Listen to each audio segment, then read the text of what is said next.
Hello, and welcome back to Bedtime History. Tonight, we are going to talk about a man who was born in a palace, nearly expelled from every school he attended, captured by enemy soldiers, defeated in elections he was certain he would win, mocked by his own party, dismissed as a relic, and then at the age of 65 became the most important leader in the world at the most dangerous moment of the 20th century. His name was Winston Churchill, and even if you already know that name, you probably do not know the full shape of the life behind it.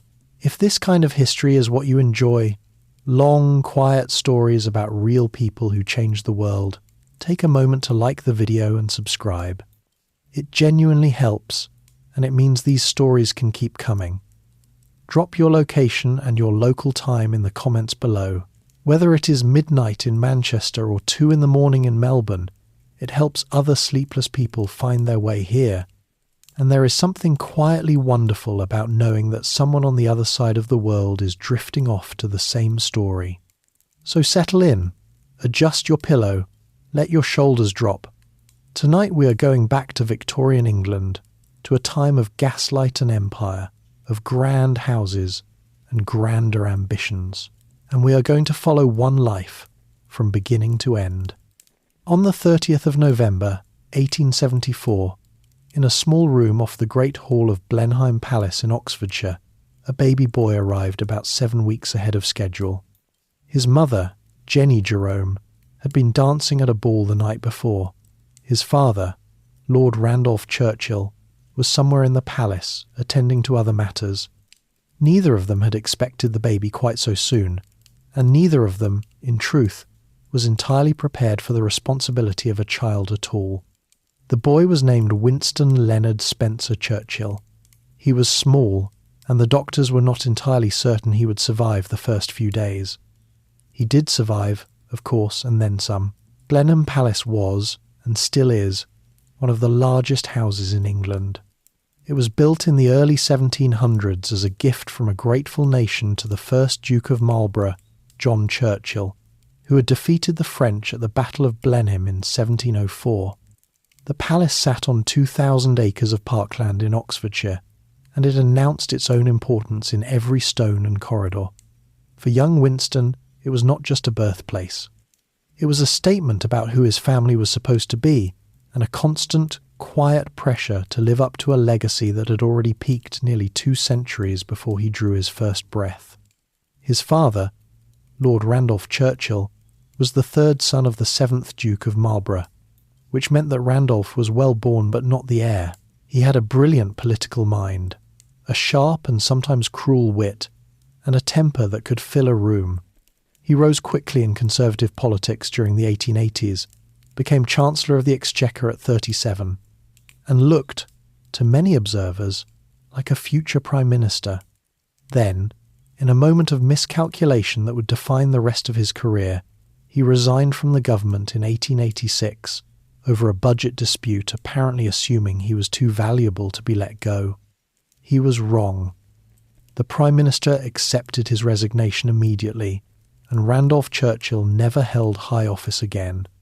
He spent the rest of his life slowly declining, physically and politically, dying at 45 from what was recorded at the time as a neurological disease, though modern historians have debated the exact cause. Winston adored his father and received almost nothing in return. Lord Randolph was busy, distracted, disappointed, and eventually ill.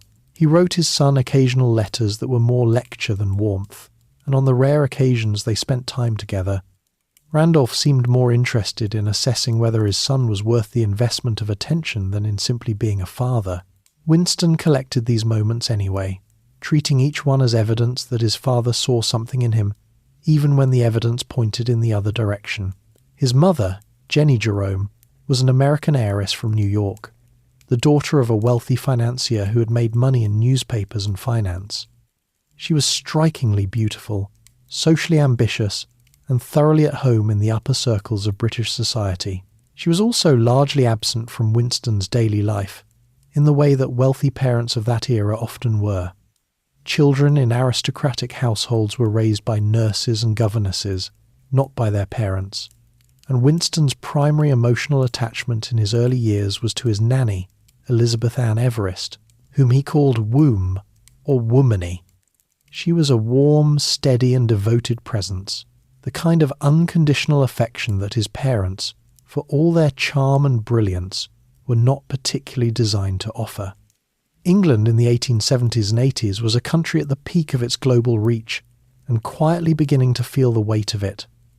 The British Empire covered roughly a quarter of the Earth's land surface. Queen Victoria had been on the throne since 1837 and would remain there until 1901.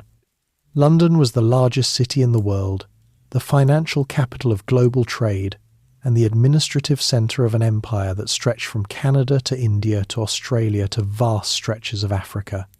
The streets of the city hummed with commerce and soot and energy. New railway lines were threading through the countryside. The telegraph was making the world smaller. Industrial cities like Manchester and Birmingham were producing goods that went out to every corner of the globe. And yet this same England was also a place of extraordinary inequality. The society into which Winston Churchill was born was arranged in layers that were understood by almost everyone and challenged by almost no one, at least not yet. At the top sat the aristocracy, families like the Churchills, who held their position through inheritance, land and title. They lived in great houses, moved between London and their country estates with the seasons, and occupied political and social positions that were simply assumed to belong to them. Below them were the professional classes, lawyers, doctors, clergymen, military officers who lived comfortably and aspired upward. Further down still were the working classes, the mill workers, the miners, the domestic servants, who kept the entire structure running and received the smallest portion of what it produced. In the homes of the wealthy, men wore dark wool suits and high collars. Women were corseted into shapes that fashion demanded and comfort did not recommend. Dinner in a house like Blenheim could involve multiple courses served by liveried footmen, with conversation kept carefully within acceptable topics. Servants rose before dawn to light fires, prepare meals, polish boots, and maintain a domestic order that the family above stairs rarely thought much about. A typical working-class family in a nearby Oxfordshire village might eat bread, potatoes, a little meat if they were fortunate, and go to bed in a two-room cottage. The gap between those two worlds was enormous, and it was considered by those at the top of it largely natural. Into this world, Winston Churchill arrived with every advantage that birth and money could provide, and he proceeded, almost immediately, to make a mess of it. He was a difficult child, restless, argumentative, prone to injury, and resistant to the kind of quiet obedience that Victorian schooling required. He was sent away to boarding school at 7, which was not unusual for a family of his class, but the school he attended, a small preparatory establishment in Ascot, was run by a headmaster who believed strongly in corporal punishment and applied it with what his pupils later described as considerable enthusiasm. Winston was miserable there. He was also sick, repeatedly, with illnesses that his mother was slow to come and see him about. Eventually he was moved to a gentler school in Brighton, where he was happier, and where he first discovered that he had a genuine ability with the English language. He was not the best student in any subject that required obedience or memorization, but when he was asked to write, or to argue, or to simply explain something he had already decided he believed, something came alive in him that was hard to miss. He was 8 years old, homesick, underestimated, and already, in the quietest possible way, preparing himself for something he could not yet name, the boy nobody believed in. Winston Churchill arrived at Harrow School in the spring of 1888, 13 years old, red-haired, freckled, and placed immediately into the lowest form. This was not a dramatic fall from grace. It was simply where the entrance examiners decided he belonged, based on a Latin paper he had submitted that contained, by his own later admission, almost nothing useful, his name at the top, the number 1 in brackets beneath it, and then a large ink blot where his first answer should have been. Harrow was one of England's most prestigious schools, a place that had educated prime ministers and generals and men who would go on to govern large portions of the earth. It sat on a hill above London, its red brick buildings visible for miles. Boys from the right families went there as a matter of course, the same way they wore certain clothes and used certain words and understood without being told exactly which doors were open to them and which were not. Winston was from exactly the right family. He was simply, academically speaking, a problem. He spent 4 years at Harrow, and in most of his subjects he remained somewhere near the bottom of his class. Latin and Greek, which formed the backbone of a classical English education, defeated him almost entirely. Mathematics gave him more trouble than it should have.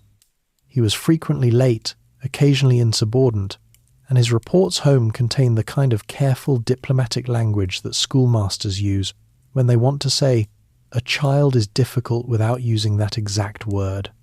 But there were 2 things Winston was genuinely good at, and they were not small things. The first was English. When the subject was his own language, its history, its structure, its possibilities, he paid attention in a way he never managed elsewhere. His English master at Harrow, a man named Robert Somervell, taught using a method that involved breaking sentences down to their essential parts, labelling each one, understanding how meaning was built from the ground up. Most boys found this tedious. Winston found it clarifying. He later said that while other boys learned Latin and Greek, he learned English, and that this turned out to be a reasonable trade. The second thing he was good at was memory. He had an extraordinary ability to absorb and retain large quantities of text, particularly when he cared about the content. In his second year at Harrow, he won a school prize by reciting from memory 1,200 lines of Thomas Macaulay's poem about ancient Rome. 1,200 lines, delivered without a single error, to an audience of his teachers and fellow students. The boy who could not get through a Latin paper had apparently decided that if the content was interesting enough, he was perfectly capable of storing it wholesale and delivering it back on demand. What he was doing, without entirely knowing it, was building a relationship with language that would define everything that came after. He was learning how sentences worked, how rhythm carried meaning, how the right word in the right place could change the weight of everything around it. He was storing up other people's words the way some children store up coins. Not yet sure what he would spend them on, but certain the collection was worth keeping. Meanwhile, his father was deciding what to do with him. Lord Randolph had long since concluded that Winston was not clever enough for the law or for politics, the 2 paths that might have matched his family's position. He settled instead on the army, specifically the Royal Military College at Sandhurst, where young men were trained as officers, and the entrance requirements were considerably less demanding than those of Oxford or Cambridge. This was, in the language of the time, a polite demotion. The cavalry in particular was where families sent sons who were good-looking, enthusiastic, and not especially expected to think too hard. Winston sat the Sandhurst entrance examination for the first time in the summer of 1890 and failed. He sat it again in the winter of that same year and failed again, though by a narrower margin. His father arranged for him to attend a crammer, a specialist school designed to prepare students specifically for these examinations, with the kind of focused drilling that regular schools rarely provided. After a year of intensive study, Winston sat the examination a 3rd time and passed. He came in 95th out of 102 successful candidates, which qualified him for the cavalry rather than the infantry, since the cavalry required lower marks. His father, who had been paying for the crammer on top of Harrow fees, was not pleased about the cavalry, largely because cavalry officers were expected to maintain their own horses, which added considerably to the expense. Lord Randolph wrote his son a letter. It was one of the more comprehensive documents of parental disappointment in the Victorian era. It informed Winston that he had proven himself incapable of serious application, that his passage into the cavalry was an embarrassment, that he was a failure at nearly everything he had attempted, and that unless he made significant changes to his character and conduct, his future prospects were bleak. The letter was long, methodical, and delivered without warmth of any kind. Winston kept it. He kept almost every piece of paper his father ever sent him, as though the correspondence itself proved that the relationship existed, regardless of what the words actually said. What made this particular period harder was that Winston could see his father declining. Lord Randolph's health had been deteriorating since the late 1880s, and by the early 90s it was visible to anyone who spent time with him. His speech was sometimes slurred. His judgment, once so sharp and instinctive, had become unreliable. He travelled, gave speeches, tried to maintain the public presence of a man still relevant to British political life. But those who knew him well understood that the decline was irreversible. Winston understood it too. He was watching his father disappear before he had ever really arrived. Then, in the summer of 1895, Elizabeth Everest died. She had been let go from the Churchill household some years earlier, as was common once children had grown old enough not to need a nanny. But Winston had stayed in contact with her, writing regularly and visiting when he could. When she fell seriously ill, he rushed to her bedside in North London and sat with her as she died. He was 20 years old. He paid for her funeral out of his own allowance, and he kept her photograph on his desk for the rest of his life, one of the very few photographs he ever displayed in his private spaces. 3 months earlier, in January of 1895, Lord Randolph Churchill had died at the age of 45. Winston was with him near the end, watching a man he had never fully reached slip away before any real understanding between them had been possible. He grieved, though the grief was complicated by everything the relationship had never been. He would spend decades afterward trying to make sense of his father writing a biography of him, defending his political record, holding him up as a model of the kind of statesman Winston himself hoped to become. Whether this was love or something more like an argument that could no longer be finished, it is difficult to say with certainty. What is certain is that by the time Winston Churchill graduated from Sandhurst in December of 1894, graduating, for the first time in his academic life, near the top of his class, because the curriculum was finally something he was built for. He was a young man, without a father, without a nanny, and without a clear idea of what came next, but with one thing that would ultimately matter more than almost anything else. He believed with a completeness that no amount of failure had yet managed to dislodge that he was going somewhere. He could not have told you where, or offered evidence for why the belief was reasonable.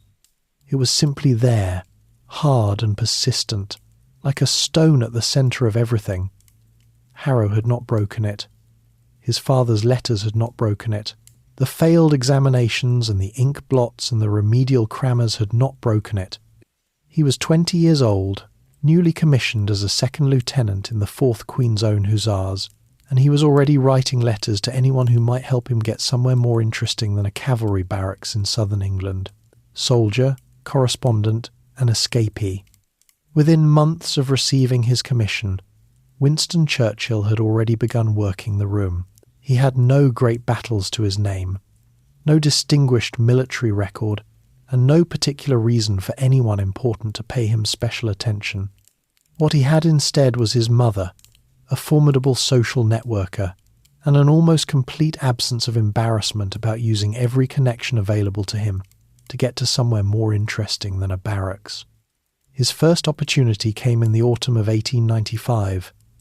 Cuba was in the middle of a colonial uprising, with Spanish forces attempting to suppress a rebellion that had been building for years. Churchill persuaded his regiment to grant him leave, persuaded the daily graphic newspaper to take him on as a correspondent, and persuaded the British military attaché in Washington to arrange observer credentials with the Spanish army. He was 20 years old, had never been in combat, and had arranged for himself to be paid to watch a war from a relatively close distance. He arrived in Cuba in November of 1895 and spent several weeks moving with Spanish troops through the humid interior of the island. On the 29th of November, the day before his 21st birthday, he was riding near the front of a Spanish column when rebel fire broke out. It was, by any measure, a modest engagement, but the bullets were real, and several of them passed close enough to be audible.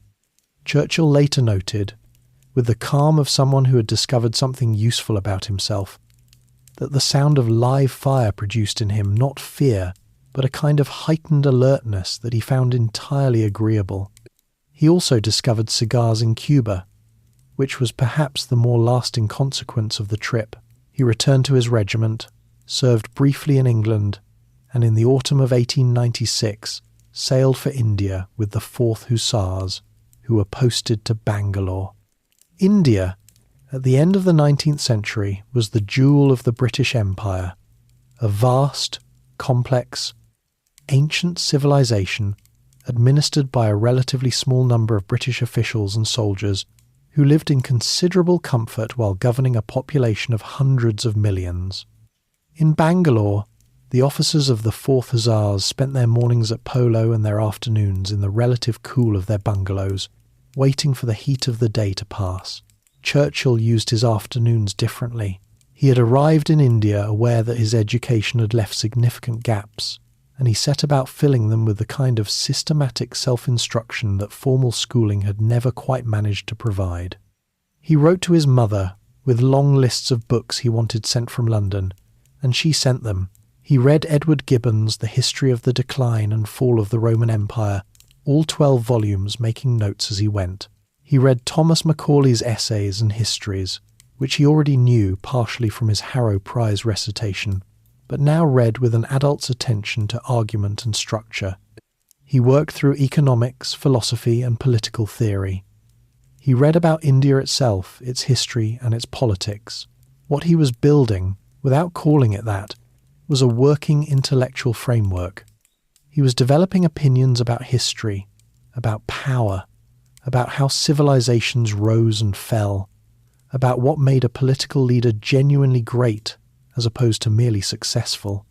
These were the years when Churchill formed the habits of thinking that would stay with him for the rest of his life, and they happened not in a university lecture hall but in a bungalow in Bangalore in the afternoon heat, with a stack of books and the sound of polo ponies outside the window.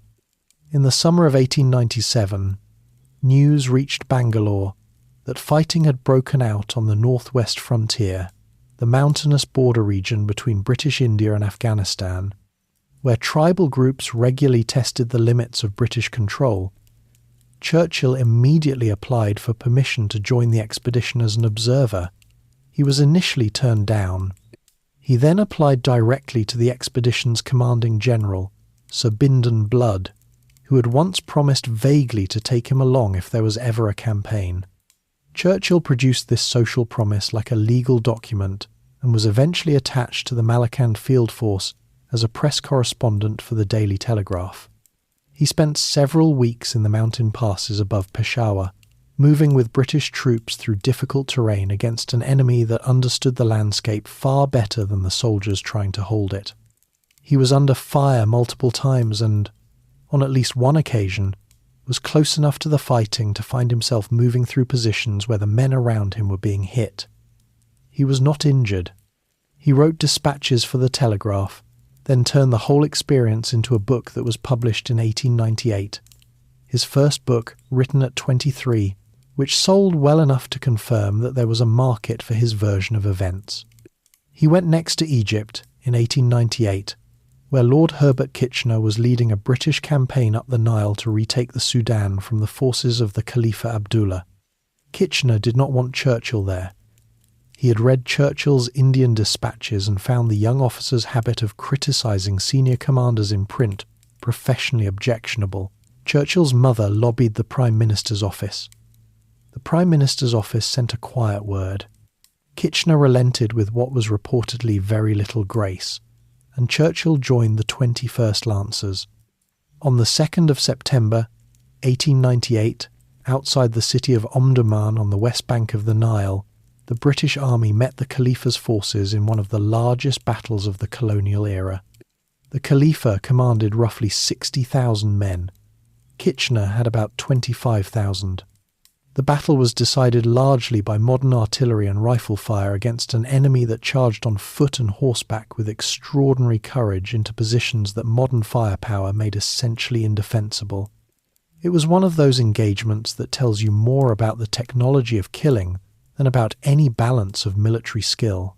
Churchill rode with the 21st Lancers in what became one of the last major cavalry charges in British military history. Several hundred horsemen galloped into a dried riverbed that appeared to contain a small number of enemy fighters and turned out to contain several thousand. The charge lasted less than 2 minutes. Churchill, who had a right shoulder injured in a previous campaign that prevented him from safely gripping a sword, carried a Mauser pistol instead and fired it throughout the engagement at close range. The regiment lost 21 men killed and 50 wounded in those 2 minutes, which was a notable casualty rate for an action of such short duration. Churchill came through without a scratch, which he later attributed partly to the pistol he could fire accurately with his left hand, controlling the horse while his right worked the weapon, and partly to what he described simply as luck. He returned to England, published a second book, and then, in October of 1899, sailed for South Africa as a war correspondent for the Morning Post, which was paying him £250 per month, a sum that was, by any reasonable measurement, extraordinary for a 24-year-old with no formal journalistic qualifications. The Boer War had just begun. The Boers, Dutch-descended settlers of the Transvaal and Orange Free State, had declared war on Britain after years of tension over gold mining rights and political representation. They were better armed, better at irregular warfare, and considerably more motivated than anyone in London had anticipated. On the 15th of November, 1899, Churchill was travelling on an armoured train through Natal when Boer artillery opened fire and derailed several of the carriages. He spent the better part of an hour in the open, helping to clear the track while bullets moved through the air around him, before the locomotive escaped with its wounded. He was captured shortly afterward with a group of British soldiers. He was taken to a prisoner of war camp in Pretoria, the state's model school, a brick building in the centre of the city that the Boers had converted into a detention facility for captured officers. He was 24 years old, deeply impatient, and in possession of a plan before the first week was out. On the 12th of December, 1899, he climbed over the back wall of the camp while the guards were briefly looking in another direction. He had no map, no Boer language, and 300 miles of enemy territory between him and the Portuguese port of Lourenço Marques. He travelled by railway freight car, hid in a coal mine for several days with the help of a British mine manager named John Howard, and eventually emerged on the coast and boarded a ship for Durban. He arrived back in South Africa on the 23rd of December to a reception that a more cautious man might have found embarrassing in its enthusiasm. His escape had been reported in newspapers across Britain and the Empire. His name, already known from his books and dispatches, had become something significantly larger. He was not yet a politician. He was something, in the strange economy of public attention, more immediately useful. He was a story that people wanted to believe. The politician finds his stage. The celebrity that Churchill returned with from South Africa in the summer of 1900 was not the quiet, easily forgotten kind. It had a texture to it. People knew his name in the way they knew the names of explorers and generals, not from having met him, but from having followed his story in the newspapers, column by column, over months. He had given them an escape, a capture, and a 300-mile journey through enemy territory, all in clean and readable prose filed from the field. That combination, in the British popular press of 1900, was about as close to a guaranteed audience as a young man could arrange. He had actually tried Parliament once before the war. In the summer of 1899, just weeks before sailing for South Africa, he had stood in a by-election in Oldham, a mill town in Lancashire, as a Conservative candidate and lost by a narrow margin. The defeat had stung, but the margin was close enough to suggest the seat was winnable, and when a general election was called in October of 1900, the so-called khaki election, held in the glow of early British confidence about the Boer War, Churchill stood again in Oldham and won. He was 25 years old. Before taking his seat, he embarked on a speaking tour of Britain, and then crossed the Atlantic to lecture audiences in Canada and the United States. He spoke about the Boer War, about his capture and escape, about the qualities of both the British soldier and the Boer fighter. The tour was carefully organised and financially productive in a way that suggested Churchill had a reasonable head for the business side of fame. By the time it was finished, he had earned approximately £10,000 from speaking fees alone, a sum that would keep him solvent for several years and allow him to enter political life without the immediate pressure of an income.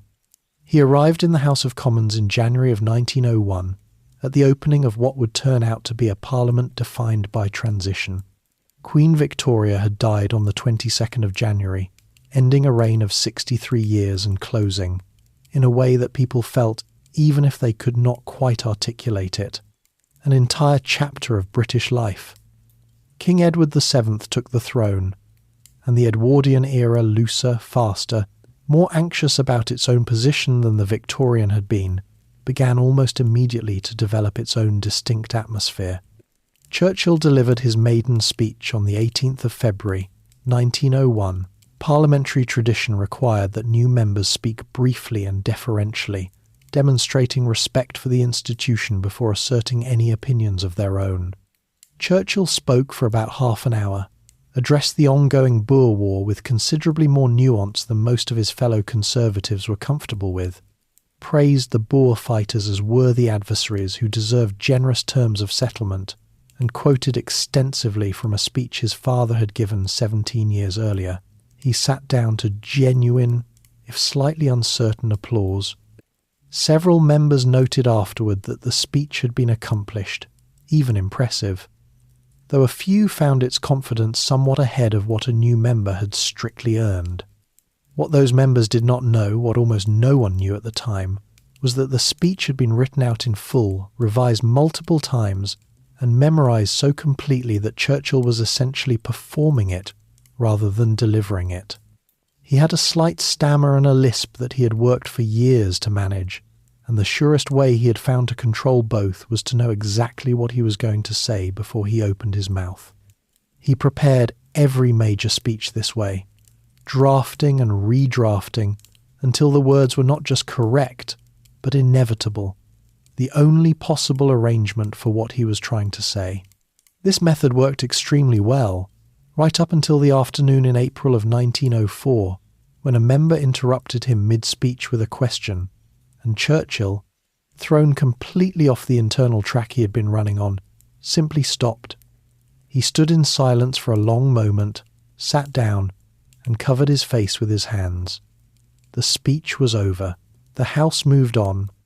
Churchill went home and rewrote his entire approach to parliamentary speaking, adding written notes that he could consult without shame, a concession to practicality that he should probably have made years earlier. But by April of 1904, a far larger change was already in motion. Churchill had been growing visibly uncomfortable inside the Conservative Party for the better part of 2 years, and the discomfort had a specific cause. Joseph Chamberlain, the colonial secretary and one of the most powerful figures in British politics, was campaigning loudly for tariff reform, a policy that would abandon Britain's long-standing commitment to free trade and impose taxes on imported goods, protecting British industry at the cost of higher prices for ordinary consumers. Churchill was opposed to this, and he said so, loudly and repeatedly, from within his own party's benches. He believed that free trade was not simply an economic position, but a principle that had underpinned British prosperity for half a century, and that abandoning it in the name of imperial preference was a serious mistake. This was not, within the Conservative Party of 1903 and 1904, a popular opinion. The party was moving toward Chamberlain's position. Churchill was moving in the opposite direction. He had also been developing something like an ideological sympathy for the Liberal Party's domestic agenda for the idea that government had a responsibility to the conditions in which ordinary people lived, that poverty was not simply the consequence of individual failure, but was produced by structural circumstances that policy could address. This was not exactly a radical position. In 1904, the Liberal Party was not proposing revolution, but it was a recognisable shift from the instincts of a man who had grown up in Blenheim Palace. On the 31st of May, 1904, Winston Churchill walked into the House of Commons, looked briefly at the Conservative benches where he had sat for nearly 4 years, and then crossed the floor and sat down among the Liberals. He positioned himself directly beside David Lloyd George, the Welsh radical who was rapidly becoming one of the most compelling and controversial figures in British politics. Lloyd George shifted to make room. Churchill sat down. The reaction was immediate and sustained. Conservative members treated it as a betrayal. Several never forgave him for it, and the hostility between Churchill and large sections of the Conservative establishment would last, in various forms, for the next 3 decades. His father had resigned from the Conservative government in 1886 and never recovered his position. Now his son was departing the party entirely, and people noticed the parallel. The difference was that Randolph's move had been a miscalculation made from a position of strength. Winston's was a deliberate choice made from a position of conviction, or at least from a position of conviction thoroughly assisted by the fact that his political future inside the Conservative Party was looking increasingly constrained.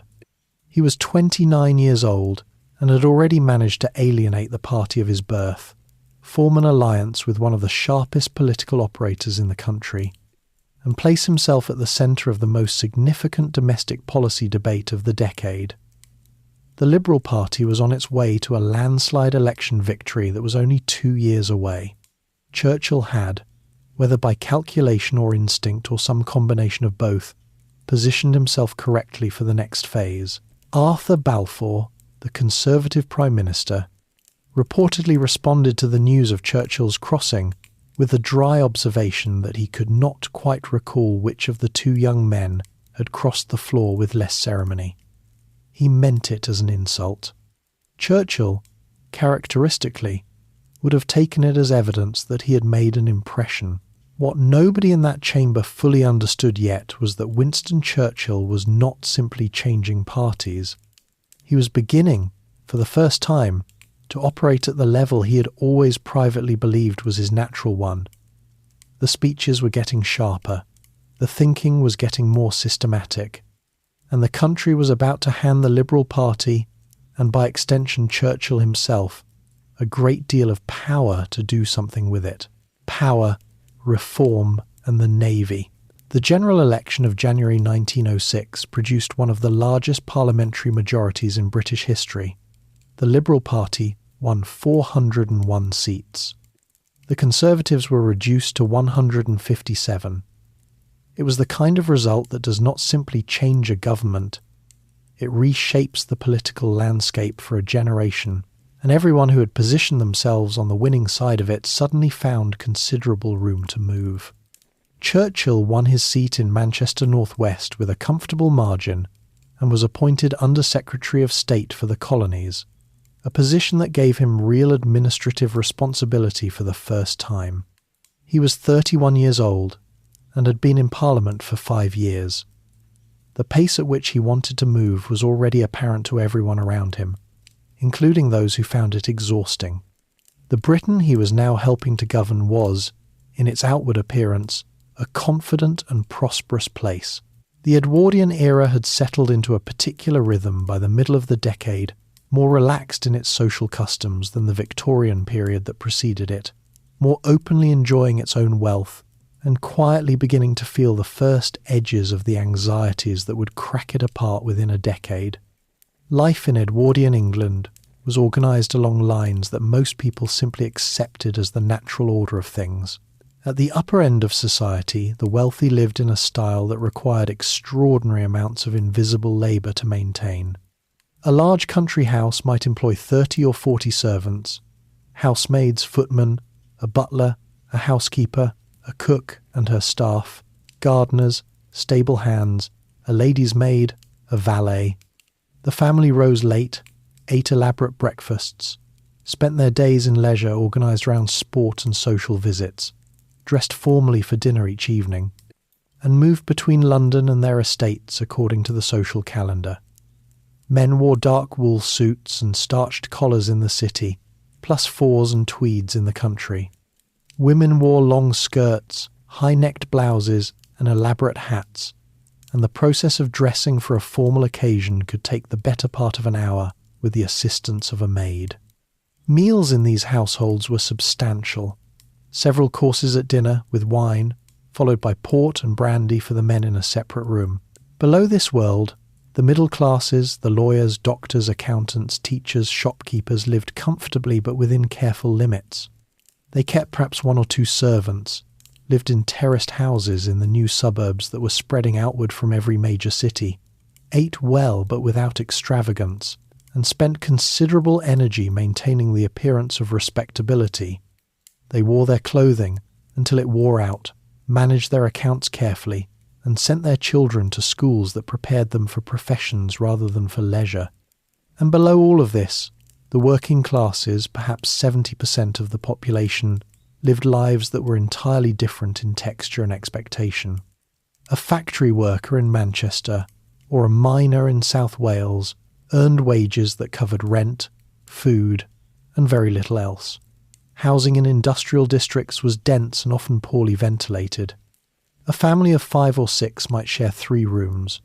The diet was built around bread, potatoes, dripping tea, and whatever meat could be managed at the end of the week.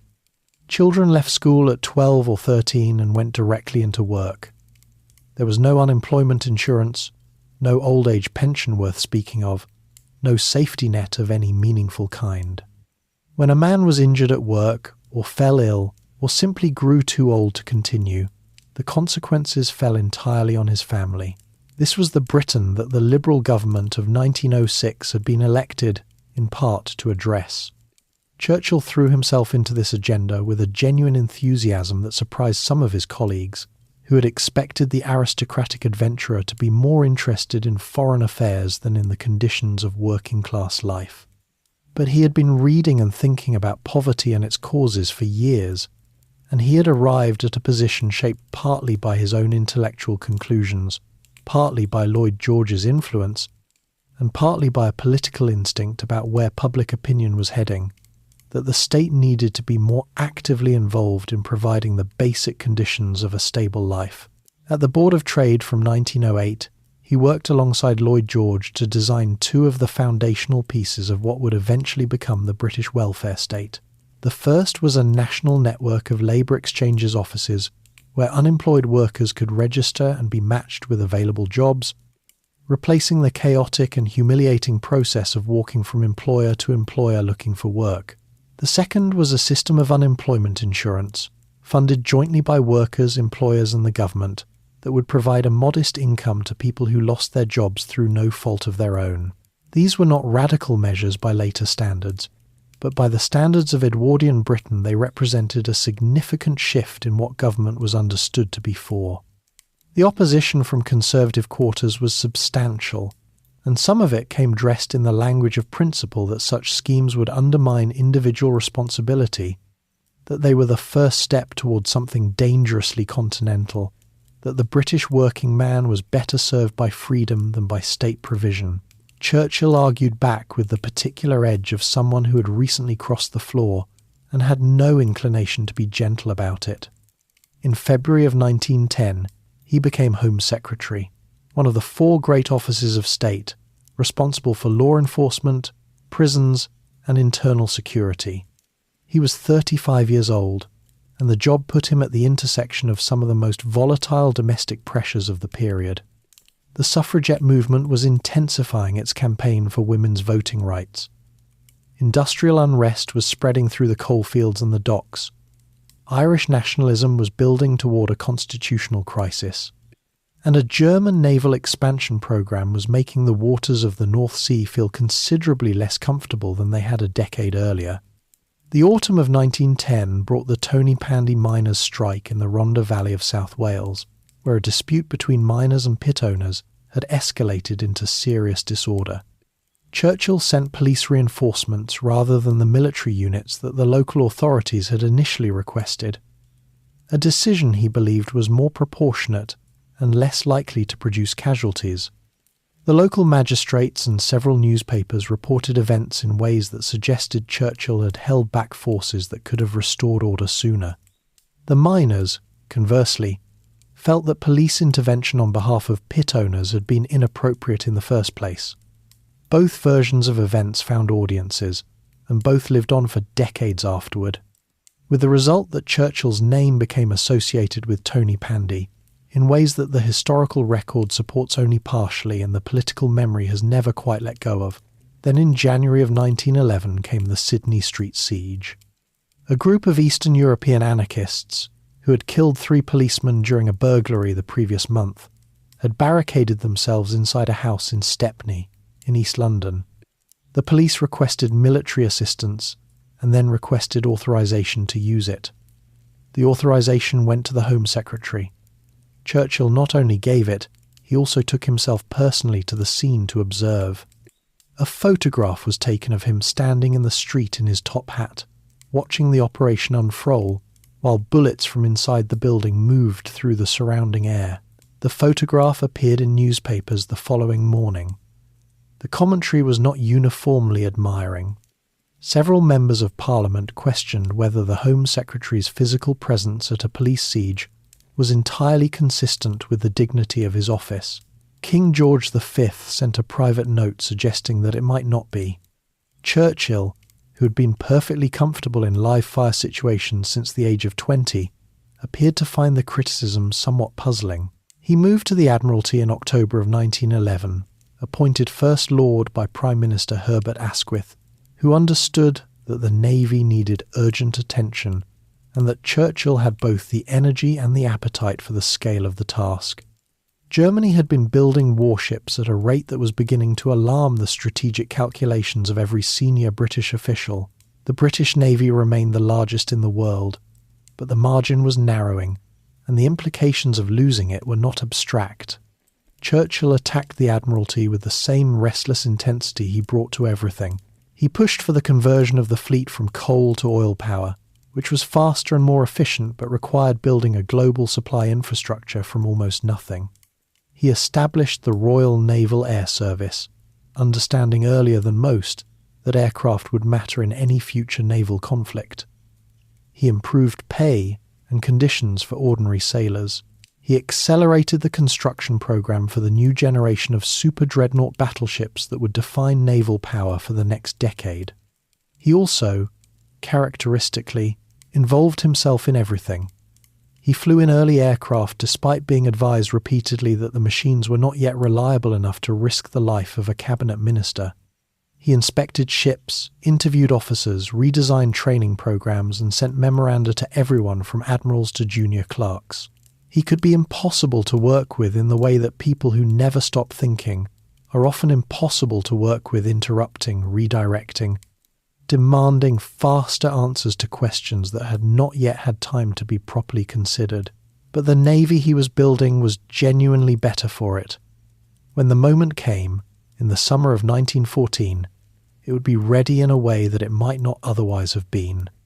Churchill himself, in those bright months before the war, could not have told you exactly what he was preparing for, but he was preparing for something. The shape of Europe was changing in ways that a man who had spent years reading military history recognized, even if the full weight of what was coming remained. For now, just beyond the edge of what anyone could quite bring themselves to see, the Gallipoli disaster and the fall. The war that arrived in August of 1914 did not surprise Winston Churchill. He had been watching its approach for years, tracking the German naval build-up, reading the diplomatic dispatches, attending the cabinet meetings where senior ministers tried to calculate how serious the crisis in the Balkans was actually going to become. When Austria-Hungary declared war on Serbia at the end of July, Churchill was already at the Admiralty. On his own authority, before the cabinet had formally decided on a course of action, he ordered the British fleet not to disperse after summer manoeuvres, but to move north to its war stations. The First Sea Lord confirmed the order. The fleet moved. When Britain declared war on Germany on the 4th of August, the Royal Navy was already positioned.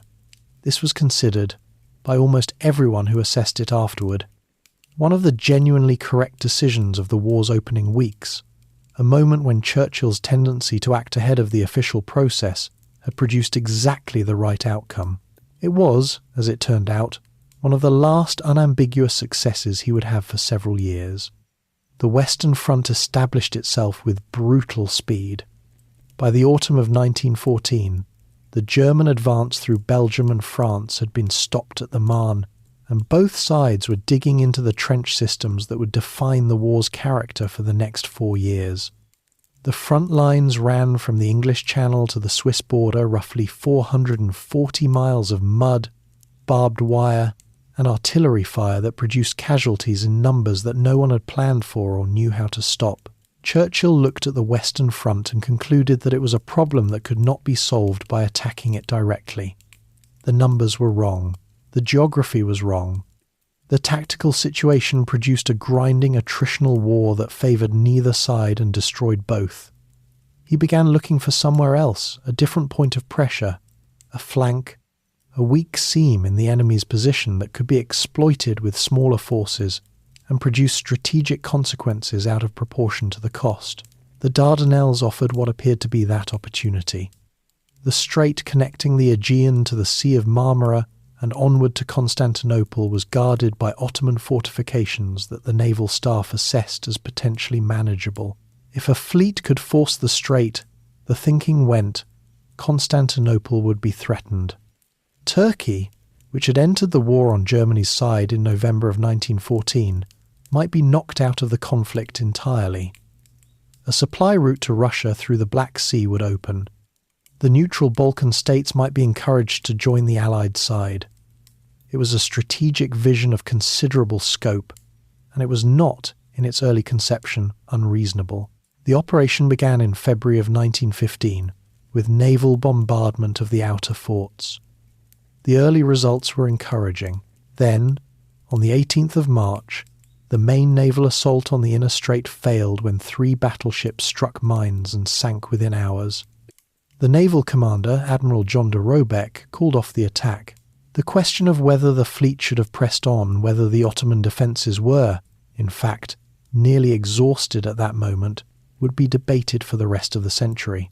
What followed was the land campaign, which made everything worse. British, Australian, New Zealand, and French troops landed on the Gallipoli Peninsula on the 25th of April, 1915, expecting to move quickly inland. They did not move quickly inland. The terrain was far more difficult than the planning had accounted for. The Ottoman defenders were far more effective than the planning had assumed, and within days the landing forces were pinned into narrow coastal positions by fire from the high ground above them. The campaign that was meant to unlock the war became its own version of the Western Front, a static, attritional struggle in extremely difficult conditions, consuming men at a rate that the available reserves could barely sustain. By May of 1915, the domestic political situation in Britain had reached a point of crisis.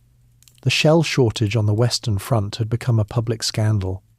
The First Sea Lord, Admiral John Fisher, resigned dramatically over his objections to the Dardanelles operation, triggering a constitutional emergency that forced the Liberal government to invite the Conservatives into a coalition. The Conservatives had conditions. One of them was that Winston Churchill should be removed from the Admiralty. He was replaced by Arthur Balfour, the same Conservative Prime Minister who had accepted Churchill's floor crossing 11 years earlier, and given the ceremonial post of Chancellor of the Duchy of Lancaster, a title that carried a salary and a seat at the cabinet table, and no meaningful power of any kind. It was a polite storage solution for a man who had become politically inconvenient. Churchill spent several months in this position, attending meetings where decisions were made without reference to his opinions, writing memoranda that were acknowledged but not acted upon, and watching the Gallipoli campaign continue to consume lives while the strategic moment it had been designed to exploit receded irretrievably. In November of 1915, he resigned from the government entirely. He was 40 years old. His career appeared to most observers to be finished. He went to France. He had been an officer, still held his commission, and the one thing he was not prepared to do was sit in London arguing while other men were dying in the mud. He was given command of the 6th Battalion of the Royal Scots Fusiliers, a unit that had recently been severely depleted and was stationed in a sector of the front near Ploegsteert in Belgium, known to the men who served there. In the particular way that soldiers reduce unbearable things to something manageable, as Plug Street. He commanded his battalion through the winter and spring of 1915 and 16, and by all accounts he was a better commanding officer than anyone had expected. He was thorough about the welfare of his men, methodical about defensive preparations, and genuinely curious about the mechanics of trench warfare in a way that produced practical improvements in his sector. He also insisted on conducting personal reconnaissance of the forward positions with a frequency that his fellow officers found alarming. He would appear in the front trenches at unexpected hours, inspecting, asking questions, and demonstrating a complete absence of the caution that the proximity of German snipers would ordinarily recommend. He wore during this period a French steel helmet that he had borrowed from a French officer in place of the standard British model. He liked its silhouette and continued wearing it despite the comments of his fellow officers. This was either a statement of aesthetic preference or simply Churchill being Churchill, and the distinction may not have mattered very much to the people watching him make it. He wrote regularly to his wife, Clementine, whom he had married in September of 1908, after a courtship that had been, by the standards of a man who did very few things slowly, quite short. Clementine Hosier was intelligent, direct, and unintimidated by Churchill in a way that the people around him found useful and occasionally protective. Their marriage was a genuine partnership, though not always a tranquil one. She was the most honest voice he had, and he knew it. From the trenches he wrote to her about the rats, the mud, the quality of the rations, the characters of the officers in his command, and the lice, which were a universal feature of trench life, and which Churchill addressed with a particular organisational energy, requesting specific powders and treatments in his letters with the same systematic attention he had previously directed toward naval policy. He returned to Parliament in May of 1916, having concluded that a battalion commander in Belgium had less influence over the outcome of the war than a backbench member of Parliament who was willing to ask uncomfortable questions loudly and at length. This was almost certainly correct, though it did not make him immediately useful. The political atmosphere in London had shifted during his absence. Lloyd George was rising, Asquith was weakening. The coalition government was struggling with the management of a war that had consumed an entire generation of British men on the Somme in the summer of 1916. The Gallipoli campaign was officially abandoned in January of 1916.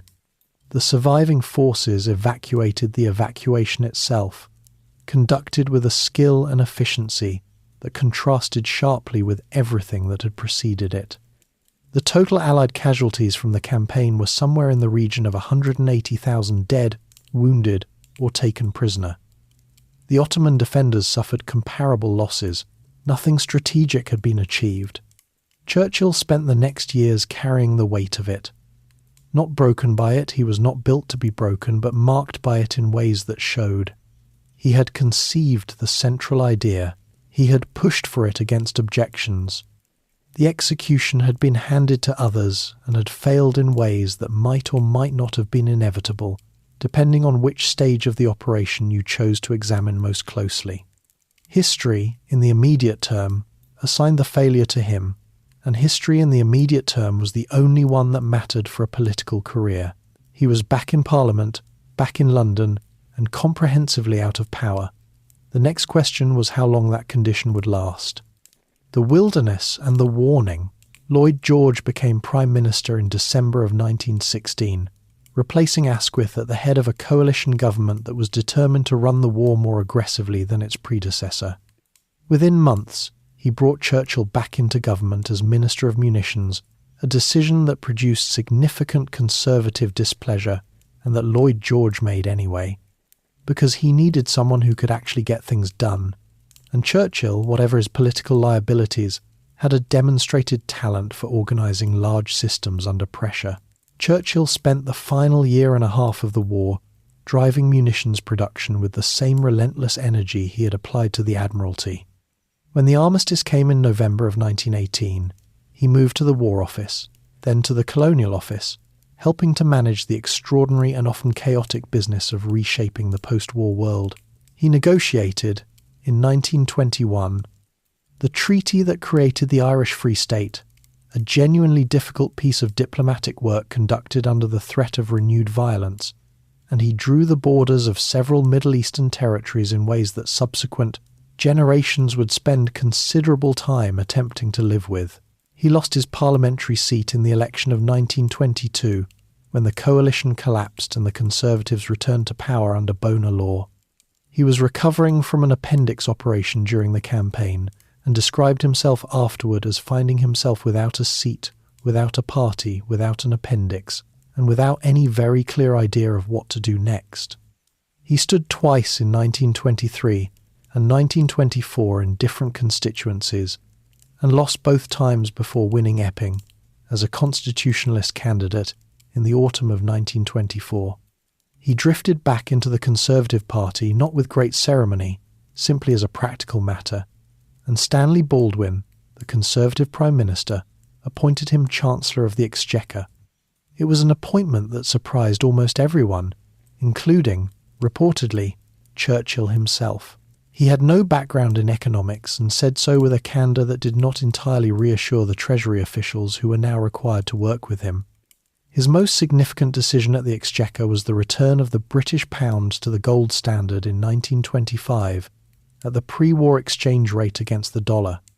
The economist John Maynard Keynes wrote a pamphlet called The Economic Consequences of Mr. Churchill, arguing that the rate was too high, that it would make British exports uncompetitive, and that the working classes would bear the cost through deflation and unemployment. Churchill had been warned of exactly these risks before making the decision. He had proceeded anyway, largely on the advice of the Governor of the Bank of England, who had assured him it was the correct and orthodox thing to do. Keynes turned out to be right, and Churchill later acknowledged, in private, that he had been given bad advice and had understood less about the mechanics of currency policy than the situation had required. He did not, however, say this publicly for quite some time, which is not entirely surprising for a chancellor, though it is worth noting that Keynes's pamphlet sold very well. The general strike of 1926 saw Churchill editing a government newspaper called the British Gazette, which was produced to maintain the flow of official information during the strike when the regular press had ceased publication. He edited it with characteristic energy and with a strongly anti-strike editorial line that alarmed some of his cabinet colleagues, who felt the tone was more combative than the situation recommended. The strike lasted 9 days and ended without a decisive victory for either side, though the trade union movement was left significantly weakened by legislation that followed. When the Conservatives lost the election of 1929 and Ramsay MacDonald's Labour government took office, Churchill's tenure as Chancellor ended. He was 54 years old, and he entered what became the longest sustained period out of office in his career. He settled at Chartwell, his home in the Kent countryside that he had purchased in 1922, and spent subsequent years expanding, rebuilding, and landscaping with the same comprehensive involvement he brought to everything. He built walls literally, with his own hands, laying bricks in the garden in the afternoons as a form of meditation and physical activity, becoming skilled enough that he was offered an honorary membership of the Bricklayers' Union. He wrote, he had always written books, articles, speeches, letters, but during the 1930s the writing became the economic foundation of his life, since without ministerial salary he needed the income. He produced a massive biography of his ancestor, the first Duke of Marlborough, working through the archives with the help of researchers, writing in the long evenings at Chartwell while the household settled around him. He wrote newspaper columns for British and American publications, covering politics, history, and current events with the fluency of a professional journalist who also happened to have held 4 of the great offices of state. He also painted, which he had taken up during the agonizing months after Gallipoli as a way of quieting a mind that never entirely switched off. He was a genuinely good amateur painter. The landscapes and domestic scenes he produced in his country house style have been exhibited and sold and consistently assessed by people who know about painting as technically accomplished rather than merely competent. The act of focusing entirely on colour and light and the physical surface of a canvas gave him something that almost nothing else did, a complete temporary silence in his own head. In December of 1931, while visiting New York on a lecture tour, he stepped off a taxi on Fifth Avenue and looked in the wrong direction before crossing the street. The English instinct, looking right before left, put him directly into the path of a car travelling at some speed. He was thrown to the ground, badly cut, and bruised across much of his body. He was taken to hospital. He recovered after several weeks, and while he was recovering, he wrote an account of the accident for a newspaper, which paid him enough to cover a significant portion of his medical expenses. He was 57 years old, had survived bullets in 5 different countries, and was nearly killed in New York by looking the wrong way. The article was well received, but it was the political situation in Europe that was beginning to demand every other form of attention he had. Adolf Hitler became Chancellor of Germany in January of 1933, and Churchill, reading the transcripts of Hitler's speeches and the reports coming out of Berlin, formed a view almost immediately that this was not simply another nationalist politician, but something categorically different. A man who meant what he said and who was operating in a political environment where the normal constraints on what a government would actually do had been suspended. He began saying so in Parliament. He made speech after speech through 1933, 1934, 1935, arguing that Germany was rearming at a pace that violated the Versailles Treaty and that Britain was not keeping up, that the gap between German and British air strength was widening in ways that had direct strategic consequences, that the government's figures on German aircraft production were underestimates, and that the assumptions underpinning British defence policy were dangerously complacent. The government disputed his figures. The press dismissed him as a warmonger. His own party treated him as an embarrassing relic, a Victorian adventurer unable to accept that the world had moved toward negotiation and collective security and the careful management of relationships, rather than the old game of power and armaments. The prevailing mood in Britain in the mid-1930s was deeply, genuinely opposed to another war. The memory of the Western Front was still raw. The families who had lost men between 1914 and 1918 had not forgotten, and they had not forgiven, and the idea that anyone was proposing to begin the whole process again was met not with engagement, but with a kind of exhausted refusal. Churchill was not, during this period, a lone voice in any absolute sense.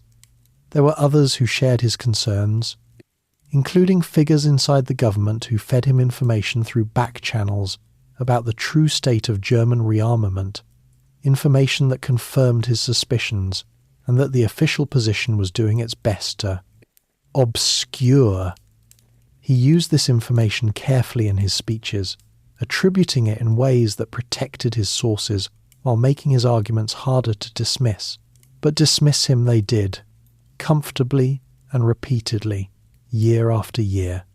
He was 60 years old, then 61, then 62, watching a government he was not part of make decisions he believed were catastrophically wrong, with no mechanism to stop them and no obvious path back to a position from which he might have any direct influence. He kept speaking, he kept writing, he kept warning. The country kept not listening. He was not, in these years, entirely the titan of popular memory. He drank more than was ideal. He was sometimes deeply pessimistic in private in ways that his public combativeness concealed. His finances were a recurring source of stress. Chartwell was expensive, the writing income was variable, and there were periods when the possibility of having to sell the house was genuinely real. Clementine bore a significant portion of this domestic weight without complaint, managing the household economics while Churchill managed everything else. What he was, consistently, through all of it, was right. And being right, in politics as in life, is a considerably less comfortable condition than it is sometimes made to appear. The world Churchill warned about arrives. In March of 1936, German troops marched into the Rhineland, the demilitarized buffer zone between Germany and France that had been established under the Versailles Treaty, specifically to prevent exactly this kind of move. It was, militarily speaking, an enormous gamble. The German generals had been given private orders to turn around and retreat immediately if French forces moved to oppose them. France had the military capacity to push them back. France did not move. Britain advised against any response. The German troops stayed.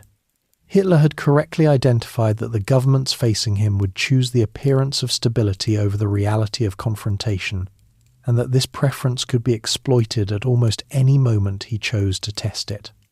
The German generals, who had spent the 48 hours after the march in a state of profound anxiety about what France might do, exhaled slowly and revised their understanding of what their government was likely to get away with.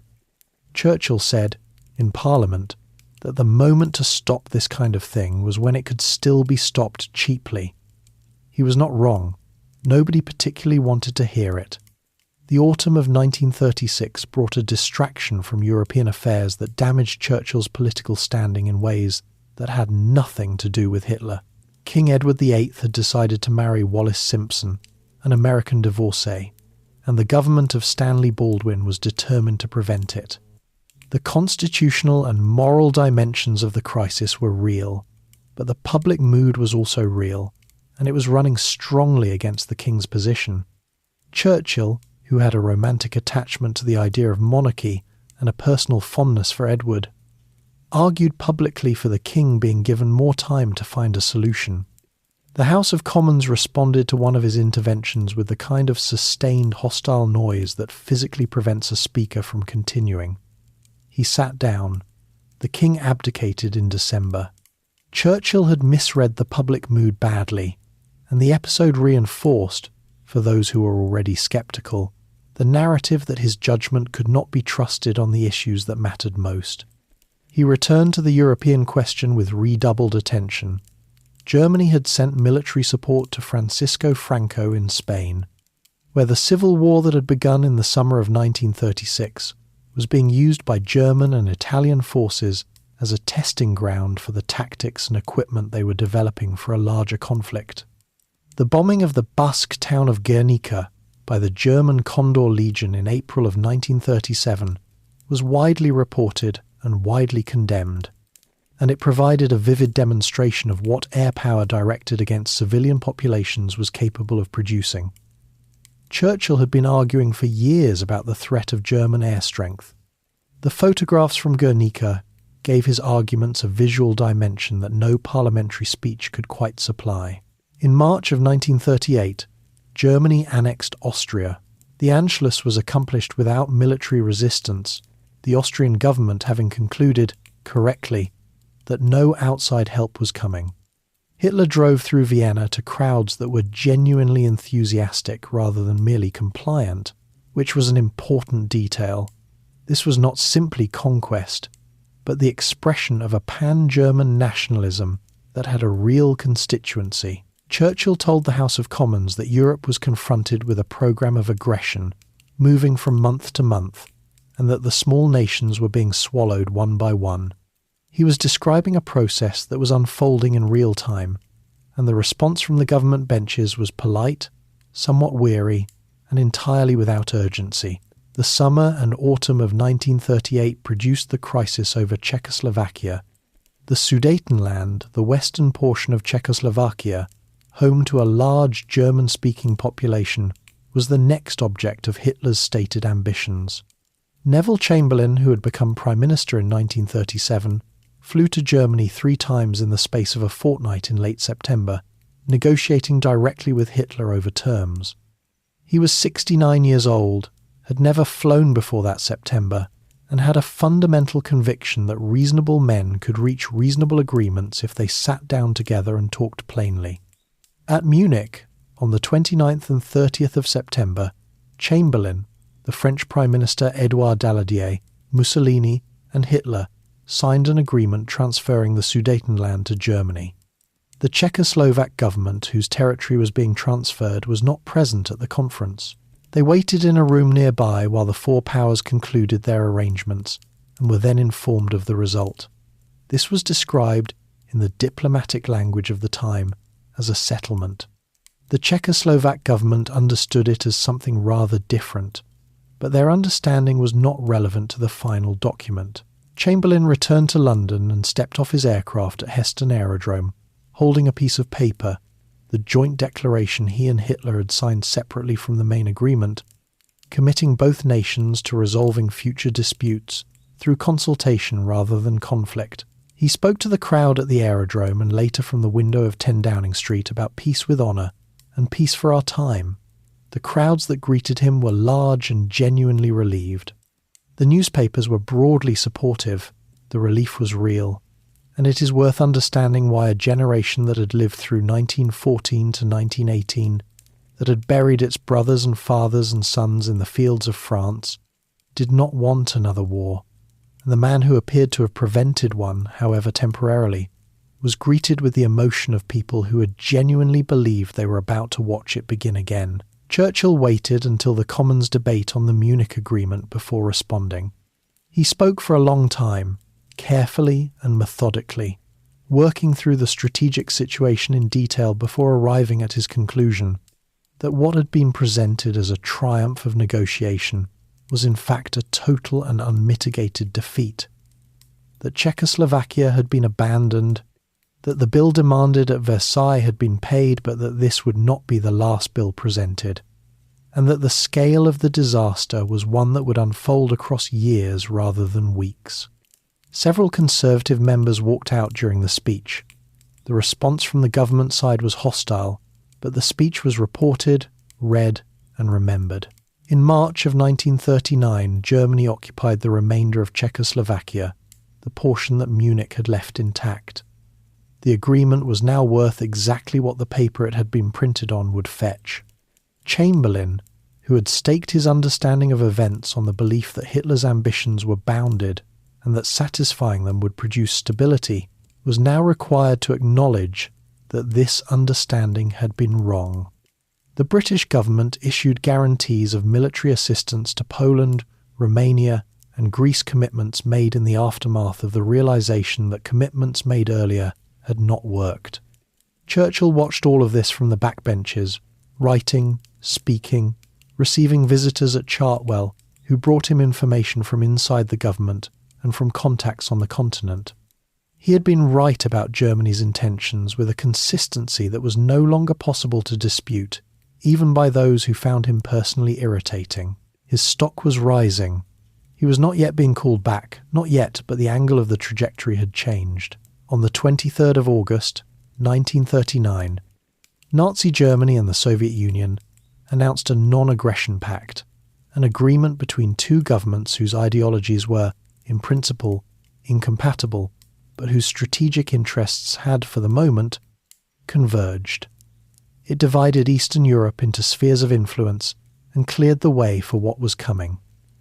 On the 1st of September, German forces invaded Poland from the west. 2 days later, Britain and France declared war on Germany, honouring the guarantee they had made 6 months earlier. On the afternoon of the 3rd of September, 1939, Winston Churchill received a telephone call from Chamberlain, asking him to join the War Cabinet and return to the Admiralty as First Lord. He accepted. A signal went out from the Admiralty to the fleet. Winston is back. He was 64 years old. He had been warning about this for the better part of a decade. The world he had predicted, the one that nobody wanted to believe was coming, had arrived in full. He walked back into the building he had left under the shadow of Gallipoli 24 years earlier, sat down at his old desk, and got to work. 10 Downing Street at the darkest hour. The first 8 months of the war produced very little actual fighting on the Western Front, and this strange, suspended quality armies massed along borders, declarations made, but the expected clash not yet arriving was felt everywhere, from the cabinet room to the streets of London. Families had taped their windows against blast. Sandbags had appeared around public buildings. Children had been evacuated from cities to the countryside in their hundreds of thousands. And then, for several months, relatively little happened. The press called it the funny war, which captured the mood accurately if not quite charitably. Churchill was not idle during it.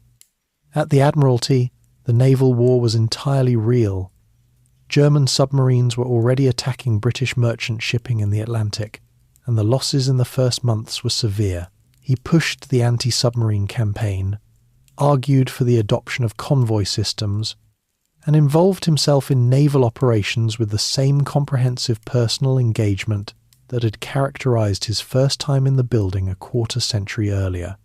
He was also writing memoranda to the War Cabinet at a rate that suggested he considered himself, from his position as First Lord, to have relevant opinions on almost every aspect of the war's conduct. Some of his colleagues found this invigorating. Others found it less so. In April of 1940, Germany invaded Norway and Denmark, and a British expedition was sent north in an attempt to contest Norway and deny Germany the use of its ports and the iron ore supply routes that ran along its coast. The operation was badly organised, inadequately supplied, and ultimately failed.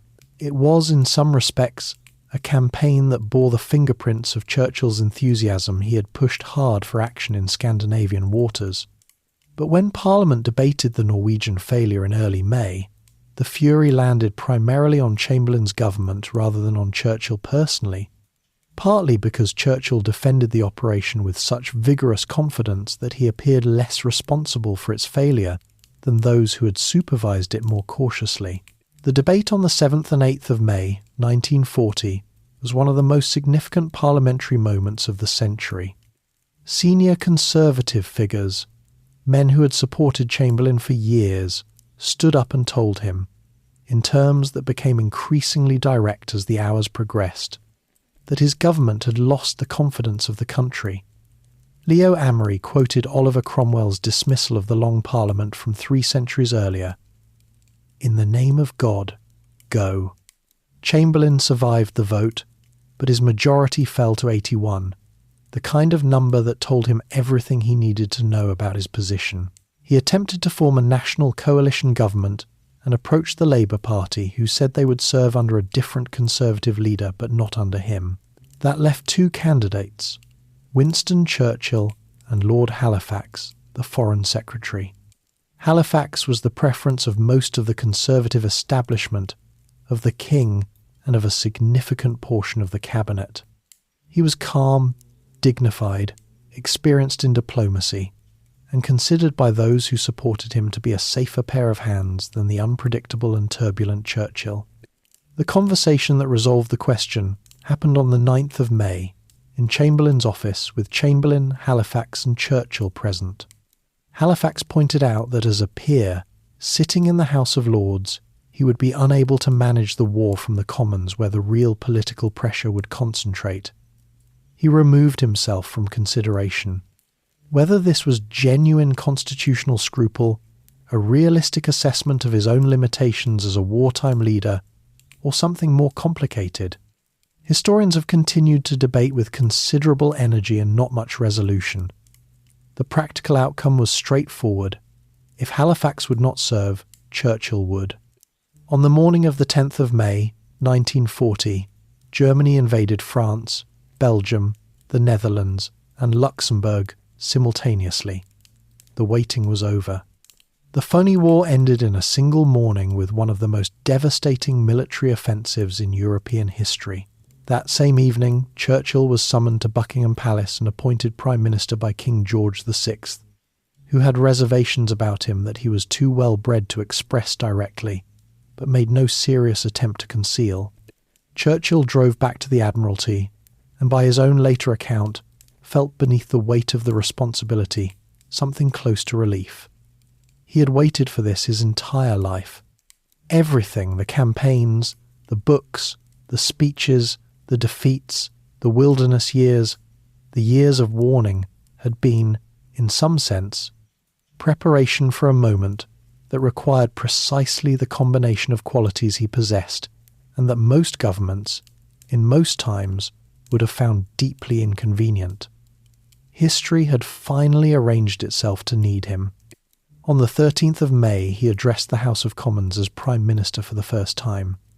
The speech he gave was short, direct, and built around a phrase that he had been collecting for years, assembling its components from the centuries of English rhetoric he had been storing since his afternoons in Bangalore. He told the House that he had nothing to offer but blood, toil, tears and sweat, that the policy was to wage war by sea, land and air, with all the might and strength that could be given, that the aim was victory, that without victory there was no survival. The phrase itself had a long ancestry. Versions of it appear in writing going back centuries, through Garibaldi and John Donne and others, adapted and refined by each generation that reached for the same combination of honesty and resolve. Churchill had used similar formulations in his own earlier work. What made it different on the 13th of May, 1940, was the room it was said in, and the situation it was said about, and the fact that every person listening understood that it was not rhetoric but a precise description of what was now required. In France, the German advance was moving faster than anything the Allied command had planned for. The Wehrmacht had pushed through the Ardennes forest terrain that the French military had assessed as impassable for armoured forces, and had therefore left lightly defended. The armoured columns came through anyway. Within days, German forces had reached the English Channel, cutting off the British Expeditionary Force and large French formations from the main body of the Allied armies to the south. The evacuation from Dunkirk began on the 26th of May. Over 9 days, using a combination of Royal Navy vessels and the famous flotilla of civilian boats, fishing vessels, ferries, pleasure craft, anything that could cross the Channel and come back with men. 338,000 British and Allied soldiers were lifted from the beaches and the harbour mole and brought to England. The scale of it was extraordinary, and the national narrative that formed around it almost immediately, the little ships, the patient lines of men waiting in the water, the improbable survival, was one of the great acts of collective meaning-making in British history. Churchill declined to allow it to be described as a victory. He told the Commons on the 4th of June that wars are not won by evacuations, and that the colossal military disaster that had unfolded could not be obscured by the miracle of the deliverance. Then he continued speaking, moving from the specific to the general, from the immediate catastrophe to the longer frame, and he told the country that whatever the cost might be, Britain would fight on the beaches, fight on the landing grounds, fight in the fields and in the streets, fight in the hills, and would never surrender. And if he added, in the conditional clause that most people who remember the speech forget the island or a large part of it was subjugated and starving, then the empire beyond the seas would carry on the struggle until, in God's good time, the new world with all its power and might stepped forth to the rescue and liberation of the old. France signed an armistice with Germany on the 22nd of June. Britain was now, in the most literal sense, standing alone against a German-controlled continent that stretched from the Atlantic coast to the borders of Soviet Russia. The United States was not in the war. The Soviet Union had a non-aggression pact with Germany. There was no second front. There was no immediate prospect of one. Inside the War Cabinet, during the last days of May, there had been discussions, serious ones, not easily dismissed, about whether Britain should explore what terms might be available through Mussolini as an intermediary. Halifax had raised the possibility. Churchill had opposed it, with a combination of strategic argument and something that went beyond argument, a conviction that once you began discussing terms, you had already lost something that could not be recovered, that the willingness to fight was itself a strategic asset without which nothing else could be built. He had taken the 25 members of the Outer Cabinet aside and spoken to them directly about what was at stake, about what he believed needed to be done, about what he thought the country was capable of. They had responded with something he had not quite expected, not just agreement but a kind of release. as though the act of hearing someone say these things clearly and without softening was itself a form of relief. Some of them banged the table. He walked back into the War Cabinet and told Halifax that no terms were to be explored. The Battle of Britain and the Blitz. Through the summer of 1940, while the government organised the defence of the island and Churchill worked 18-hour days at the intersection of military strategy, diplomatic correspondence, and the daily management of a war that had no precedent in his own experience, or anyone else's, the German High Command was making calculations about how to proceed. An invasion of Britain required control of the air above the Channel and the landing beaches. The Luftwaffe was tasked with destroying the Royal Air Force, and it began its systematic campaign in early July, moving through attacks on shipping, then radar stations, then the airfields of Fighter Command across southern England. The Royal Air Force in the summer of 1940 had approximately 900 operational fighter aircraft, Spitfires and Hurricanes, and around 1,000 trained pilots. The Luftwaffe had considerably more of both. The mathematics were not comfortable, and everyone who understood them knew it. What the numbers did not capture was the radar network that gave Fighter Command advance warning of incoming attacks, the operations rooms that translated that warning into coordinated responses, and the particular quality of the men who flew young men, many of them still in their early 20s, who flew multiple sorties a day in conditions of sustained physical and psychological stress that wore them down, even when the bullets and cannon shells did not. Churchill visited the operations room of No. 11 Fighter Group at Uxbridge on the 15th of September, the day that is now recognised as the climactic engagement of the Battle of Britain. He sat in the underground room and watched the controllers move the markers across the map table as the day's fighting developed wave after wave of German aircraft coming in across the Channel, the defending squadrons being scrambled and committed, the reserve markers being moved forward, and then, as the afternoon progressed, the board showing that almost every available squadron was engaged. When he asked the Air Vice Marshal Keith Park what reserves remained, the answer was none. There were no reserves. Every aircraft that could fly was in the air. The German formations turned back that afternoon without achieving their objectives, having lost 60 aircraft to the Royal Air Force's 26. It was not the end of the battle, but it was the decisive day, and Hitler postponed Operation Sea Lion, the planned invasion, indefinitely on the 17th of September. A few weeks earlier, on the 20th of August, Churchill had addressed the Commons about the fighter pilots with a line that required only 16 words and has not been improved upon in the 80-odd years since. He said that never in the field of human conflict was so much owed by so many to so few. The speech was prepared, as all his speeches were, but the line had the quality of something arrived at rather than constructed, the kind of sentence that appears simple until you try to write a better one. During this same period, Churchill developed his habit of making the two-fingered V sign to crowds and to press photographers. He used it palm inward at first, apparently unaware that in British street culture, this particular orientation of the gesture carried a meaning considerably less patriotic than the one he intended. The people around him, staff, security, the occasional alert civil servant, found the situation delicate to address, given that it involved correcting the Prime Minister's hand signals. Once the matter was clarified, Churchill adopted the palm outward version, which has remained the standard ever since. He used it with great enthusiasm for the rest of the war, and the photographs of him doing so became among the most recognisable images of the period. The Battle of Britain was officially over by the end of October. The Blitz was just beginning. On the 7th of September, the German strategy had shifted from attacking RAF airfields to bombing London directly, a decision driven partly by retaliation for British bombing raids on Berlin, and partly by a strategic theory that breaking civilian morale would force the British government to seek terms. The theory was wrong, but the bombs were real. London was bombed on 57 consecutive nights from the 7th of September onward. The docks of the East End were hit first and hardest, setting fires that burned for days and could be seen from miles away. Then the raids spread outward across the city: Whitechapel, Stepney, Bermondsey, Southwark, and eventually the wealthier districts of the West End, Kensington, Chelsea, and the streets around Buckingham Palace.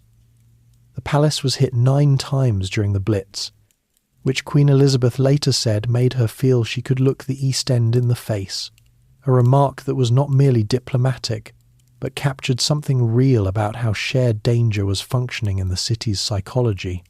Churchill toured the bombed areas with a regularity that was not ceremonial but deliberate. He understood, with the instinct of a man who had spent decades reading crowds and understanding what public communication required, that being seen in the rubble was itself a form of argument, that a prime minister who walked through the wreckage the morning after a raid and showed no sign of being beaten was telling the country something about what the expected response was. He wore his siren suit, the one-piece zip-up garment he had designed for practical convenience, and wore with complete indifference to its aesthetic reception. And he carried his walking stick and his cigar, and he wept, on several occasions, at what he found. The weeping was genuine. Churchill felt things at a depth that his public persona sometimes obscured. He was not performing emotion for the cameras. He was a man of genuine sentiment who had learned to use that sentiment rather than suppress it. When he walked through a street where houses had been flattened overnight and found the residents picking through what remained of their belongings, and they recognized him and called out to him and sometimes cheered, what passed between them was real. He was moved by their endurance. They were steadied by his presence. Both things were true simultaneously. The underground cabinet war rooms beneath the Treasury building became the operational centre of the government during the worst of the raids, a complex of map rooms, communications equipment, and Spartan offices where Churchill could direct the war even when the city above was under attack. He used them, but not with the exclusive dedication that his security detail would have preferred. He had a particular fondness for watching the raids from elevated positions, rooftops, terraces, the roof of the annex building where he increasingly worked, and his staff's attempts to redirect him to safety were largely unsuccessful. He found the visual spectacle of the raids genuinely absorbing, which was not entirely the response they had been hoping to manage. In November, the bombing spread to other cities. Coventry was devastated on the 14th of November, the medieval cathedral destroyed along with much of the city centre. Plymouth, Bristol, Southampton, Liverpool, Birmingham. The raids moved across the industrial and port cities of Britain through the winter of 1940 and into 1941. Approximately 43,000 civilians were killed during the Blitz overall, with roughly half of those deaths occurring in London. The morale of the civilian population did not break. This is a fact that German intelligence had predicted incorrectly, and that most subsequent analysts have confirmed. The Blitz produced fear, grief, exhaustion, and anger, but it did not produce a desire to surrender, and it did not produce popular pressure on the government to seek terms. If anything, it produced the opposite, a consolidation of purpose, a hardening of the general will toward the only outcome that made the suffering meaningful, which was winning. Churchill understood this about the British public better than almost anyone, because he had been listening to them and reading them and speaking to them for 40 years. He understood that they were not simply responding to his speeches, but that his speeches were, in the best cases, finding the words for what they already believed and could not quite articulate. The relationship between a leader and a people in a crisis of this kind is not simply the transmission of courage from one to many. It is something more reciprocal, more like a conversation conducted in public about what kind of people they are and what they are capable of. He broadcast to the nation on the radio in a voice that had become, by the winter of 1940, one of the most recognizable sounds in the world. He was heard not only in Britain but in the occupied countries of Europe, where people listened on sets they kept hidden from German patrols, and in the United States, where the question of whether America would enter the war was still entirely unresolved. Each broadcast was prepared with the same care as a parliamentary speech, delivered with the same density of considered rhythm, and heard by audiences whose circumstances made the simple act of listening an act of resistance. Outside, the city burned and was repaired and burned again. Inside the cabinet war rooms, on the maps that covered the walls, the shape of the war was taking form. Britain had survived its worst moment. What came next would be harder in different ways, longer, more geographically vast, more dependent on alliances that did not yet fully exist. Churchill had held the line through the first, most desperate phase. The next phase required him to build something rather than simply defend it, building the alliance. Churchill had understood from the beginning, from the first weeks of his premiership, when France was still fighting and the outcome of the Battle of Britain was still unknown, that Britain could not win the war alone. It could survive alone, possibly.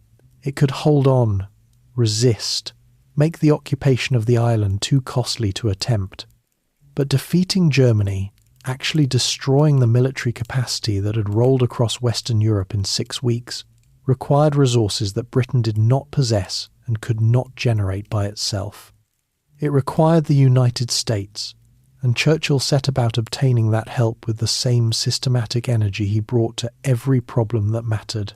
Franklin Roosevelt was serving his 3rd term as president of a country whose public opinion was strongly opposed to involvement in another European war. The wounds of 1914 to 1918 were not significantly less raw in America than they were in Britain, and an influential isolationist movement centered around the America First organization, and figures like Charles Lindbergh was arguing loudly, and with considerable popular support, that Europe's wars were Europe's business, and that sending American boys to die in them again served no American interest worth the cost. Roosevelt understood that Germany's dominance of Europe was a strategic threat to the United States. He also understood that moving faster than public opinion would allow could destroy his presidency and potentially his party. Churchill had been corresponding with Roosevelt since September of 1939.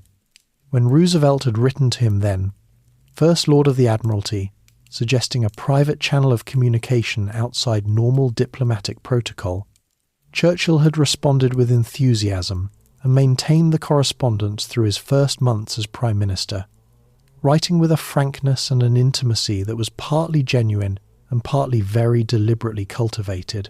He understood that the personal relationship mattered, that Roosevelt was not simply a political calculation but a man of specific character and sensibility who needed to be known and to know the person he was being asked to support. In January of 1941, Roosevelt sent his personal envoy Harry Hopkins to Britain ostensibly to assess the situation, functionally to take the measure of Churchill and report back on whether he was the kind of man who was going to keep fighting or eventually find a reason to come to terms. Hopkins was a spare, direct man from Iowa who had spent his career in social welfare and had Roosevelt's complete trust. He arrived in London expecting to find a beleaguered government making the best of a bad situation. What he found instead was Churchill operating at full intensity, radiating a certainty about the eventual outcome that was either genuine or a performance of such quality that it could not be distinguished from genuine. Hopkins concluded that it was genuine, and he told Roosevelt so. His dispatches from London helped move the internal American calculation in ways that formal diplomatic communication never quite could. The Lend-Lease Act was signed into law on the 11th of March, 1941, authorizing the President to lend or lease war materials to any country whose defense the President deemed vital to the security of the United States. It was a creative legal construction designed to deliver enormous practical assistance while technically maintaining the fiction of American neutrality. Britain could receive weapons, ships, and supplies without immediate payment, the debt to be settled in some form after the war. Churchill called it the most unsordid act in the history of any nation. The formulation was carefully chosen, not simply generous, but unsordid, acknowledging that American aid was in America's own strategic interest, while still locating it within a moral frame. On the 22nd of June, 1941, Germany invaded the Soviet Union. Operation Barbarossa deployed 3 million German troops along a front stretching from the Baltic to the Black Sea, the largest military operation in history to that point, aimed at destroying the Soviet state within a campaign that German planners estimated would last between 8 and 12 weeks. Churchill had spent the better part of his political life warning about the dangers of Bolshevism and had actively worked to strangle the Soviet state in its infancy in 1919. None of this was relevant now. He had told his private secretary the previous evening that if Hitler invaded hell, he would at least make a favourable reference to the devil in the House of Commons, and his broadcast the following night was entirely consistent with this position. Britain would extend all possible assistance to Russia and to the Russian people. The reasoning was pure strategy, stated plainly. Any nation fighting Germany was Britain's ally. The ideological character of that nation was a separate question for a separate time. Churchill sent diplomatic missions to Moscow, established military liaison, and began providing intelligence and whatever material assistance Britain could manage, while simultaneously beginning the argument with Roosevelt about the need to supply the Soviet Union through the Lend-Lease framework as well. In August of 1941, Churchill and Roosevelt met in person for the first time since the War on Warships anchored off the coast of Newfoundland, at a place called Placentia Bay. Churchill crossed the Atlantic on the battleship HMS Prince of Wales. They spent 4 days together, attended church services on the deck of the Prince of Wales, held military discussions, and produced the Atlantic Charter, a joint statement of principles that outlined the kind of post-war world both governments said they wanted to see. It included self-determination, freedom of trade, freedom of the seas, and a commitment to some form of international security organization. It was not an alliance, since Roosevelt could not offer one, but it was a public alignment of two nations' values and intentions that had considerable symbolic and diplomatic weight.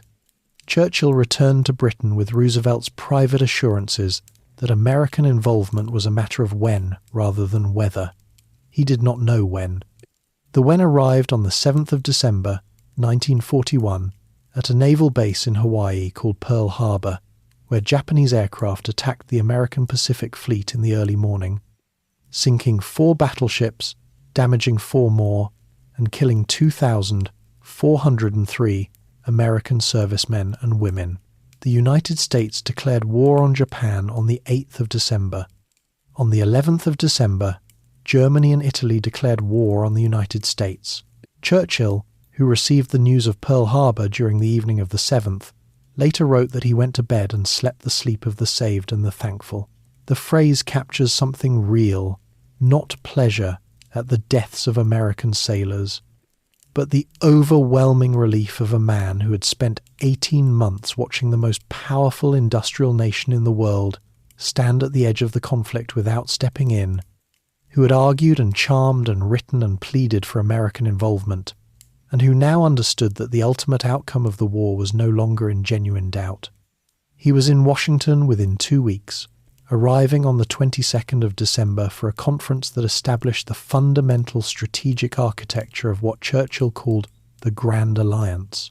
The agreement, reached at the Arcadia Conference, was that Germany represented the primary strategic threat and must be defeated first, even though Japan had been the immediate cause of America's entry. The combined Chiefs of Staff structure was created, blending American and British military planning in ways that had never been attempted between two independent nations at war. 26 Allied nations signed a declaration committing to the common struggle. Churchill addressed a joint session of Congress on the 26th of December in a speech that was received with the kind of welcome usually reserved for heads of state, considerably more formally aligned with the host country. He asked the assembled legislators, with a timing that was extremely well calibrated, whether they thought it was strange that he should stand there, given his American mother. The laughter he got was genuine and warm and told him something important about how the room was disposed toward him. His relationship with Roosevelt deepened through this period into something that was genuinely personal as well as strategic. They communicated through a direct telephone line and through correspondence of unusual frankness, and they spent enough time together in person at the White House, at various wartime conferences to develop the texture of a real working friendship. They disagreed on many things, most significantly on the question of European colonialism, which Roosevelt regarded as a relic that the post-war world should dismantle, and which Churchill regarded as a fundamental feature of the British world order he was fighting to preserve. They navigated these disagreements without allowing them to damage the operational relationship, which both of them understood was too important to risk. The relationship with Stalin was altogether different. Churchill's first face-to-face meeting with the Soviet leader came in Moscow in August of 1942, and it established the pattern that would hold through the rest of the war: wary respect, transactional honesty, and a complete absence of anything resembling personal warmth. Stalin was a man who had murdered millions of his own people, who made strategic calculations of extraordinary cold clarity, and who regarded his Western allies with a suspicion that his experience of European diplomacy gave him ample reason to maintain. Churchill neither liked nor trusted him. He worked with him anyway, because the mathematics of the war required it, and because Churchill, whatever his instincts, was capable of separating what he felt from what he needed to do. The alliance was assembled. It was not comfortable or equal or free of the tensions that would define the post-war world, but it was real, and it was enough. North Africa, Italy, and the arguments over strategy. For the first half of 1942, the war went badly in almost every theatre simultaneously. The Japanese advance across the Pacific and Southeast Asia was moving faster than anyone had planned for Singapore fell in February. A defeat Churchill called the worst disaster in British military history, and the shock of it was felt throughout the empire. In the Atlantic, German submarines were sinking Allied merchant ships at a rate that, sustained long enough, would strangle Britain's ability to continue fighting regardless of what happened on land. In North Africa, Field Marshal Erwin Rommel was advancing eastward through Libya toward Egypt with a speed and tactical creativity that had made him the most discussed German commander of the war. Churchill's response to the North Africa situation was characteristic. He flew to Cairo in August of 1942, a journey of considerable physical risk for a 67-year-old man, conducted in an unheated military aircraft at altitude, and arrived to assess the situation himself. He found what he had suspected from the reports: a command structure that had lost confidence in itself and a front line that was being held but not turned. He replaced the commander, General Claude Auchinleck, with General Bernard Montgomery, a precise, self-assured, slightly theatrical officer who shared Churchill's belief in the importance of visible command, and whose preparation for operations was so methodical as to seem almost mechanical compared to the loose improvisations that had characterized the Desert War until then. The relationship between Churchill and Montgomery was one of the more complex working partnerships of the war. Churchill admired Montgomery's results and found his personality frequently difficult. Montgomery, in return, regarded Churchill's interventions in operational planning as a recurring nuisance from someone who did not always understand the difference between strategic direction and tactical interference. They were both right, in their respective ways, and the tension between them produced neither catastrophe nor particular harmony, but a functional working relationship that got the job done. At El Alamein, between the 23rd of October and the 4th of November, Montgomery's 8th Army fought one of the most meticulously prepared set-piece battles of the war, grinding through Rommel's defensive lines over 12 days before the German and Italian position broke and the retreat began. Churchill, who had been under intense parliamentary pressure all year and had survived a vote of no confidence in July, received the news with visible relief. He ordered church bells rung across Britain. The bells had been silent since 1940, reserved as a warning signal for invasion, and told his staff that this was not the end, nor even the beginning of the end, but perhaps the end of the beginning. On the 8th of November, American and British forces landed in Morocco and Algeria, Operation Torch opening the Second Allied Front in North Africa, and beginning the process of squeezing Rommel between two forces advancing from opposite directions. The Americans were fighting in a major land campaign for the first time, and the early weeks produced the inevitable mixture of learning and costly mistakes that first engagements tend to involve. By the following spring, the lessons had been absorbed, and by the 13th of May, 1943, the German and Italian forces in Tunisia had surrendered 250,000 men taken prisoner, an Axis army equivalent in size to the one lost at Stalingrad 4 months earlier. Through all of this, the most serious arguments of the war's middle period were not happening on the battlefield, but in the conference rooms where British and American strategists were trying to agree on what to do next. The American position, articulated most forcefully by General George Marshall, the Army Chief of Staff, was straightforward. The way to defeat Germany was to cross the English Channel with the largest possible force and drive east. Every month spent in secondary theatres was a month's delay to the decisive operation, and a corresponding month in which Soviet forces were bearing the overwhelming burden of the land war against Germany.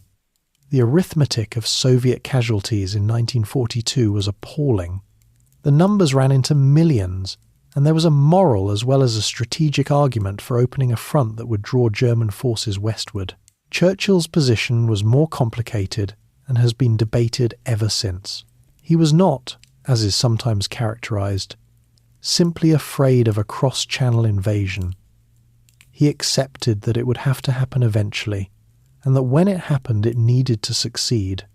What he feared was a failed invasion, a repulse on the beaches that would set the Allied cause back by years and potentially knock Britain out of the war as a fighting force. His preference for the Mediterranean for attacking what he called the soft underbelly of Europe through Italy and potentially toward the Balkans reflected both a genuine strategic argument about keeping German forces stretched and dispersed, and a calculation, which he rarely made entirely explicit, about where European power should be positioned when the war ended. He was thinking about the post-war map in ways that his American allies were not yet fully focused on. He understood that the Soviet Union was going to emerge from the war enormously powerful, that its armies were going to end up wherever they ended up when the fighting stopped, and that the line where Western and Soviet forces met was going to be, in a very real sense, the line that divided the post-war world. This was not paranoia, but a reading of geography and military reality that subsequent events confirmed with considerable precision. The Casablanca Conference in January of 1943 produced the agreement to invade Sicily next. Following the conclusion of the North African campaign, a compromise that satisfied neither the American preference for earlier cross-channel action nor Churchill's more expansive Mediterranean ambitions. Roosevelt and Churchill jointly announced the policy of demanding unconditional surrender from the Axis powers, a declaration that signalled to Stalin that the Western Allies were not going to make a separate peace, and that clarified to the occupied peoples of Europe what kind of outcome the war was aimed at.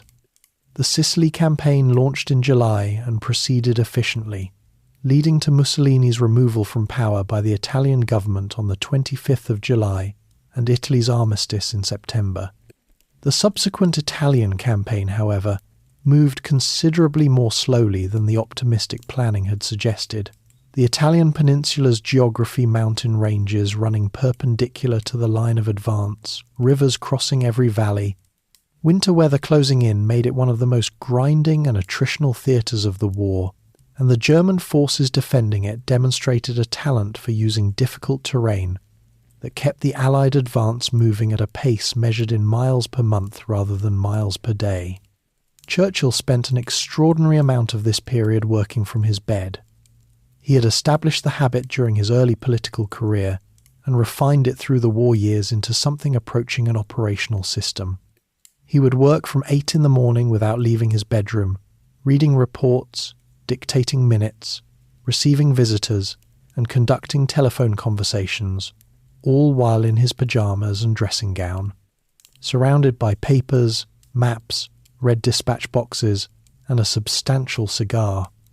His senior military advisers, General Alan Brooke, the chief of the Imperial General Staff, most prominently learned to conduct some of the most significant strategic discussions of the Second World War, from positions that ranged between standing respectfully near the Prime Minister's bed and perching cautiously on its edge. Brooke's private diaries, published after the war, describe these sessions with a mixture of exhaustion and reluctant admiration that captures the experience of serving under Churchill precisely. The Tehran Conference in late November of 1943 brought Churchill, Roosevelt, and Stalin together for the first time in the same room. Churchill was the smallest figure in the alliance by that point, not in personality, but in terms of the resources his country could deploy relative to the other two. Britain was fighting a genuinely global war on multiple fronts, and was stretched to the limit of what its economy and manpower could sustain. America's industrial production was reaching a scale that was simply incomparable. The Soviet Union had absorbed losses that no other country in the war had survived, and was still fighting, its armies increasingly capable and increasingly experienced. Stalin pressed hard at Tehran for a firm commitment to a cross-channel invasion in 1944. Roosevelt supported him. Churchill accepted the conclusion. Operation Overlord would proceed in the spring of the following year, though he carried a private anxiety about it that his public statements did not reflect. He flew from Tehran ill, and by December he was seriously sick with pneumonia in Carthage, feverish, exhausted, and at one point sufficiently unwell that the doctors treating him were concerned. He recovered after several weeks, convalescing in Marrakesh and painting the Atlas Mountains from the villa where he was staying. He returned to Britain in January of 1944, thinner and quieter than he had left, carrying the weight of everything that was still ahead: D-Day, victory, and the election shock. By the spring of 1944, the south of England had been transformed into something without obvious precedent in its history. Roughly 2 million American, British, Canadian, and other Allied soldiers were dispersed across the countryside, in camps and billets and temporary installations that stretched from Kent to Cornwall. The roads were heavy with military transport. The ports were stacked with landing craft, ammunition, and the extraordinary logistical apparatus required to put an army of that size onto a defended coastline and keep it supplied once it was there.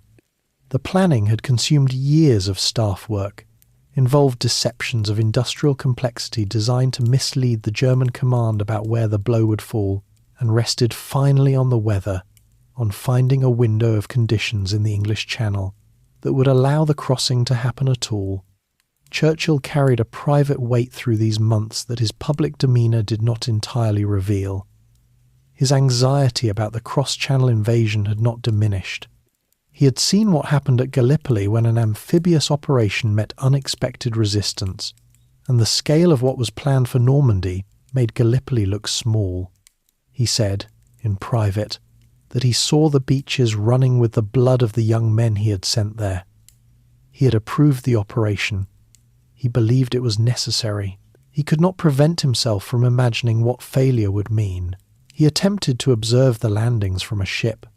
He argued with considerable persistence that his presence in the Channel on the 6th of June was not only his right, but his responsibility, that a Prime Minister who had directed the war for 4 years was entitled to witness its decisive operation from a position close enough to be real.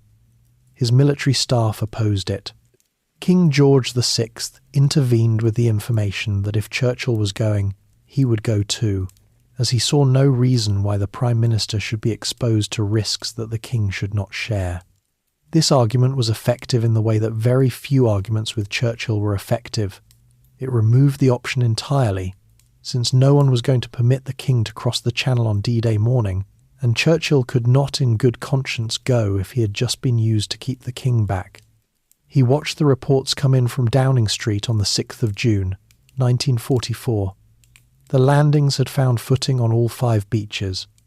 The casualties were serious on Omaha Beach, where American forces had met the strongest prepared defences, but across the front the operation had succeeded in establishing itself on the Normandy coast. The Atlantic Wall, on which Germany had expended enormous resources and propaganda value, had been breached in a single morning. Within a week, over 300,000 men were ashore. The breakout from the Normandy beachhead took longer than the planners had hoped.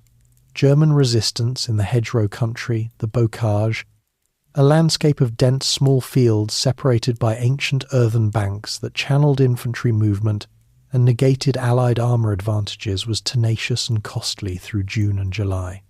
The decisive break came in late July with Operation Cobra, an American offensive that punched through the German lines and allowed armoured columns to pour into open country and sweep around the German position.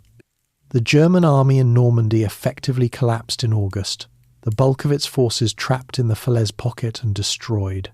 Churchill flew to Normandy in mid-June to see the beachhead himself, travelling in a small aircraft that landed in a field behind the front lines. He walked on the beaches where the fighting had happened 10 days earlier, examined the German positions, and spent the afternoon with the Allied commanders. He came back characteristically energised and characteristically full of questions and suggestions, which General Brooke, who accompanied him, noted with his usual mixture of admiration and quiet exasperation. Paris was liberated on the 25th of August. Churchill flew to the city in September and walked down the Champs, Élysée with Charles de Gaulle, a man with whom his relationship had been one of the more demanding bilateral exercises of the war, characterised by mutual respect, mutual irritation, and a French leader's complete refusal to be treated as anything other than the full representative of a great power, regardless of his material circumstances. Churchill found de Gaulle impossible. He also understood that de Gaulle was right about almost everything that mattered regarding France's position in the post-war world, which made the impossibility somewhat easier to absorb. In October of 1944, Churchill flew to Moscow for a meeting with Stalin, at which he proposed what became known as the Percentages Agreement, a rough division of post-war influence in the Balkans and Eastern Europe, sketched out on a piece of paper during a late-night session. Romania, 90% Soviet, 10% British. Greece, 90% British, 10% Soviet. Yugoslavia and Hungary split evenly. Bulgaria, 75% Soviet. Churchill slid the paper across the table. Stalin made a tick with a blue pencil.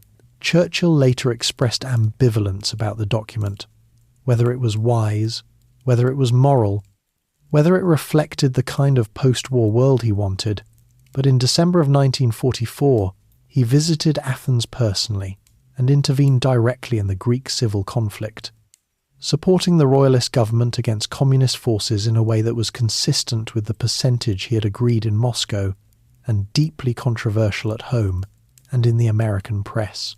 The Yalta Conference in February of 1945 brought the three Allied leaders together for the last time. Churchill was the most diminished of the three, in terms of his country's relative position. Britain had fought the longest and was most exhausted, while American industrial and military power had grown to a scale that made every other participant a junior partner in the final phase of the war. Roosevelt was visibly unwell at Yalta, and the photographs from the conference showed a man who had aged sharply in the preceding months. He died in April, 10 weeks after the conference ended, which struck Churchill as a personal loss of a kind that surprised him by its depth. Germany collapsed through April. Soviet forces entered Berlin from the east while American and British forces pushed in from the west. Hitler killed himself on the 30th of April in his underground bunker as Soviet troops fought through the streets above him. Germany's unconditional surrender was signed on the 7th of May, 1945, effective at midnight. The 8th of May was Victory in Europe Day. Churchill broadcast to the nation, and then appeared on the balcony of the Ministry of Health on Whitehall to enormous crowds that packed the surrounding streets and reached back as far as could be seen. He made the V sign palm outward, correctly, and the crowd responded with the kind of sustained noise that is not simply celebration but the release of something that has been held under pressure for a very long time. He told them they had won the victory, that it was their victory, that in all of British history there had never been a greater day. He was visibly moved. The people below him, were visibly moved. It was one of those moments that do not need decoration. The general election campaign began almost immediately. Churchill had wanted the coalition to continue until Japan was defeated, but the Labour Party declined to extend it past the European victory, and an election was called for the 5th of July. Churchill campaigned as the man who had won the war, which he had, in all the ways that actually mattered, and he expected that the country would return him to office on the strength of it. He misjudged the mood significantly. The British public wanted to win the peace as comprehensively as they had won the war, and winning the peace in the summer of 1945 meant the National Health Service, social housing, full employment, and a welfare state that addressed the conditions that had defined working-class life for generations.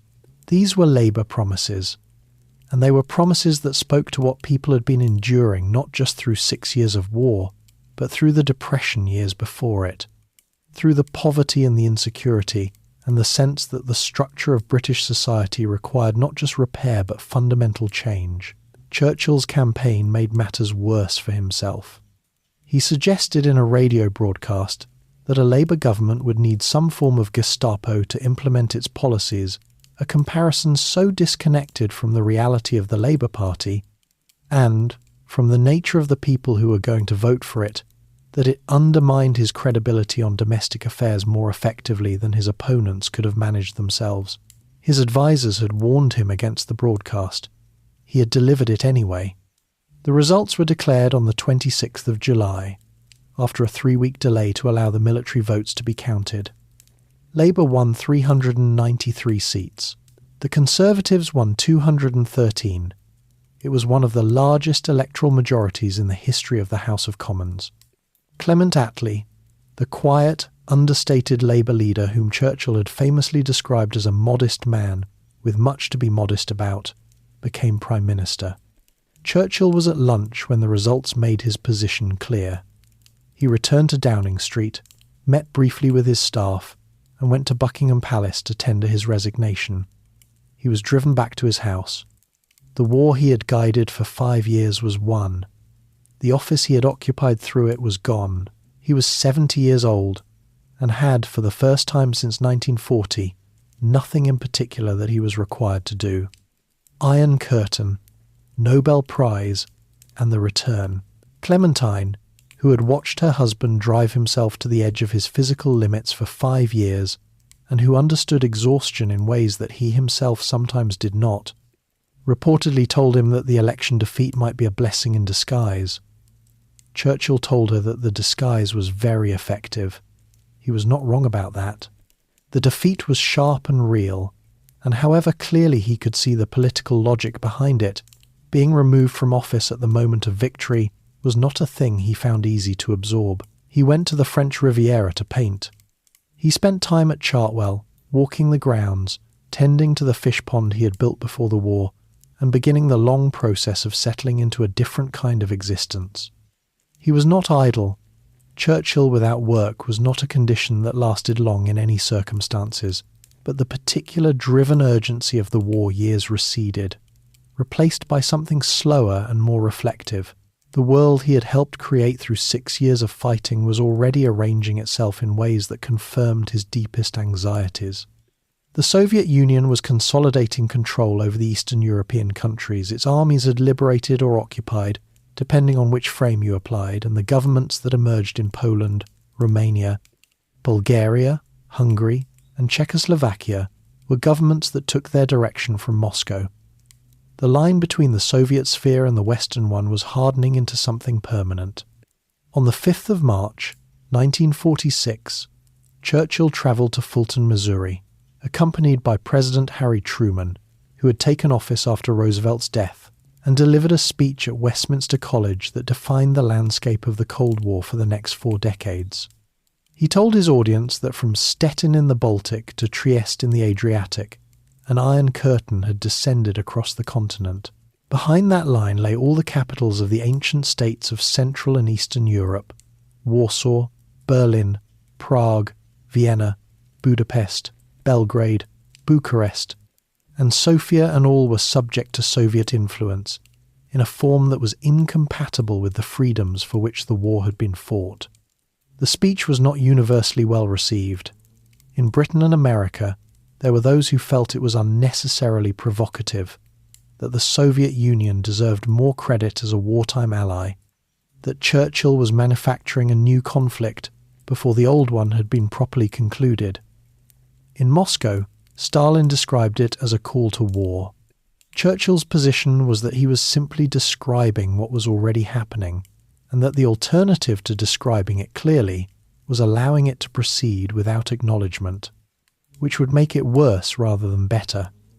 The subsequent history of the Cold War suggested that his analysis of Soviet intentions was more accurate than the optimism of those who criticized him.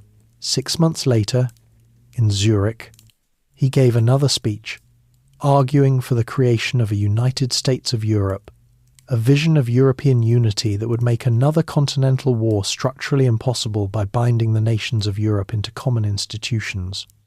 It was a remarkable speech for a man who had spent his career as a defender of British national sovereignty, and it contained the significant ambiguity that Churchill appeared to see Britain as a sponsor and supporter of European unity rather than a participant in it. Britain would encourage European integration from the outside, in his conception, maintaining its relationships with the Empire and the United States as its primary orientations. The Europeans who subsequently built the institutions he was describing in Zurich drew different conclusions from his speech than he apparently intended, a confusion that would echo through British politics for the rest of the century. He wrote, "The Second World War, 6 volumes, running to roughly 2 million words, was the major literary project of his post-war years, an account of the conflict written by its central British figure that was simultaneously history, memoir, and argument. It was researched with the help of a team, drafted and redrafted in the Churchillian manner, and produced in volumes that appeared between 1948 and 1954. The books were commercially enormous, serialized in newspapers on both sides of the Atlantic, translated into numerous languages, and read by audiences who wanted both the history and the particular experience of receiving it from the man who had lived it. They were also, inevitably, a version of events shaped by the perspective of their author, which subsequent historians spent considerable energy noting and correcting, but as a literary and commercial enterprise they were extraordinary, and they contributed substantially to his finances. Indian independence came on the 15th of August, 1947. Churchill had opposed it for years, had argued against Indian self-government in the 1930s, with a passion that had further isolated him from the mainstream of his party, and had continued opposing it through the war years when pressing the issue seemed particularly tactless. He watched the transfer of power with grief and anger that he largely kept private. The empire that had been the organising principle of his worldview since childhood, the structure through which Britain's greatness had been maintained and expressed, was beginning the process of dissolution that would, to continue through the 1950s and 1960s. He returned to government sooner than many had expected. The Labour government's majority was reduced to single figures in the February election of 1950, and when Attlee called another election in October of 1951, the Conservatives won a working majority. Churchill was appointed Prime Minister for the second time on the 26th of October to 1951. He was 77 years old. The second premiership was quieter than the first in almost every dimension. The existential emergency was gone. The decisions were real, but measured against what he had managed between 1940 and 1945, they carried a different kind of weight. He was older, slower, more prone to periods of withdrawal and low spirits that his staff recognised as the depression he had always called his black dog. He continued working, producing minutes, receiving visitors, attending cabinet meetings, but the pace was not what it had been, and the people around him could see the difference even when he could not, or would not, acknowledge it. King George VI died on the 6th of February, 1952, at 46 years of age, unexpectedly young, his health having deteriorated through the years of the war and its aftermath. Churchill had developed a genuine affection for the king, who had been suspicious of him at the beginning and had come to trust him completely. He received the news with personal grief, told the cabinet that the king had walked with death as if death were a companion he was unafraid of, and threw himself into supporting the new reign of Queen Elizabeth II with a loyalty that was both constitutional and entirely sincere. He was 77 when she was crowned on the 2nd of June, 1953, and the photographs of him in his ceremonial robes at Westminster Abbey showed a man who had lived long enough to see a complete generation of history complete its arc. 3 weeks after the coronation, Churchill suffered a serious stroke. He was at Downing Street when it happened, and the severity was concealed from the public with a thoroughness that would be considerably harder to achieve in any subsequent era. His speech was affected. His mobility was affected. For several weeks there was genuine uncertainty about whether he would recover sufficiently to continue in office. He recovered, partially, over the summer, and returned to public duties in the autumn, though those who knew him well could see that the stroke had taken something that did not fully come back. In October of 1953, he was awarded the Nobel Prize for Literature for his historical and biographical works, and for the speeches that had sustained a nation through its worst years. It was an unusual Nobel Prize, given to a statesman rather than a professional writer, and there were those who felt the committee had been recognising not literature exactly, but something for which literature was the closest available category. Churchill received the news with satisfaction and attended the ceremony through his wife, being too occupied with the affairs of government to travel to Stockholm himself. He spent his final months as Prime Minister attempting to arrange a summit with the new Soviet leadership following Stalin's death in March of 1953. He believed, with the urgency of a man who understood what nuclear weapons were going to mean for international conflict, that the moment of Stalin's death offered a chance to negotiate a new settlement, that the men who replaced him might be more open to accommodation than their predecessor. His American allies were sceptical. His own Foreign Secretary was sceptical. His health was uncertain. The summit he imagined did not happen in the form he envisioned. He resigned as Prime Minister on the 5th of April, 1955, in a private ceremony at Buckingham Palace.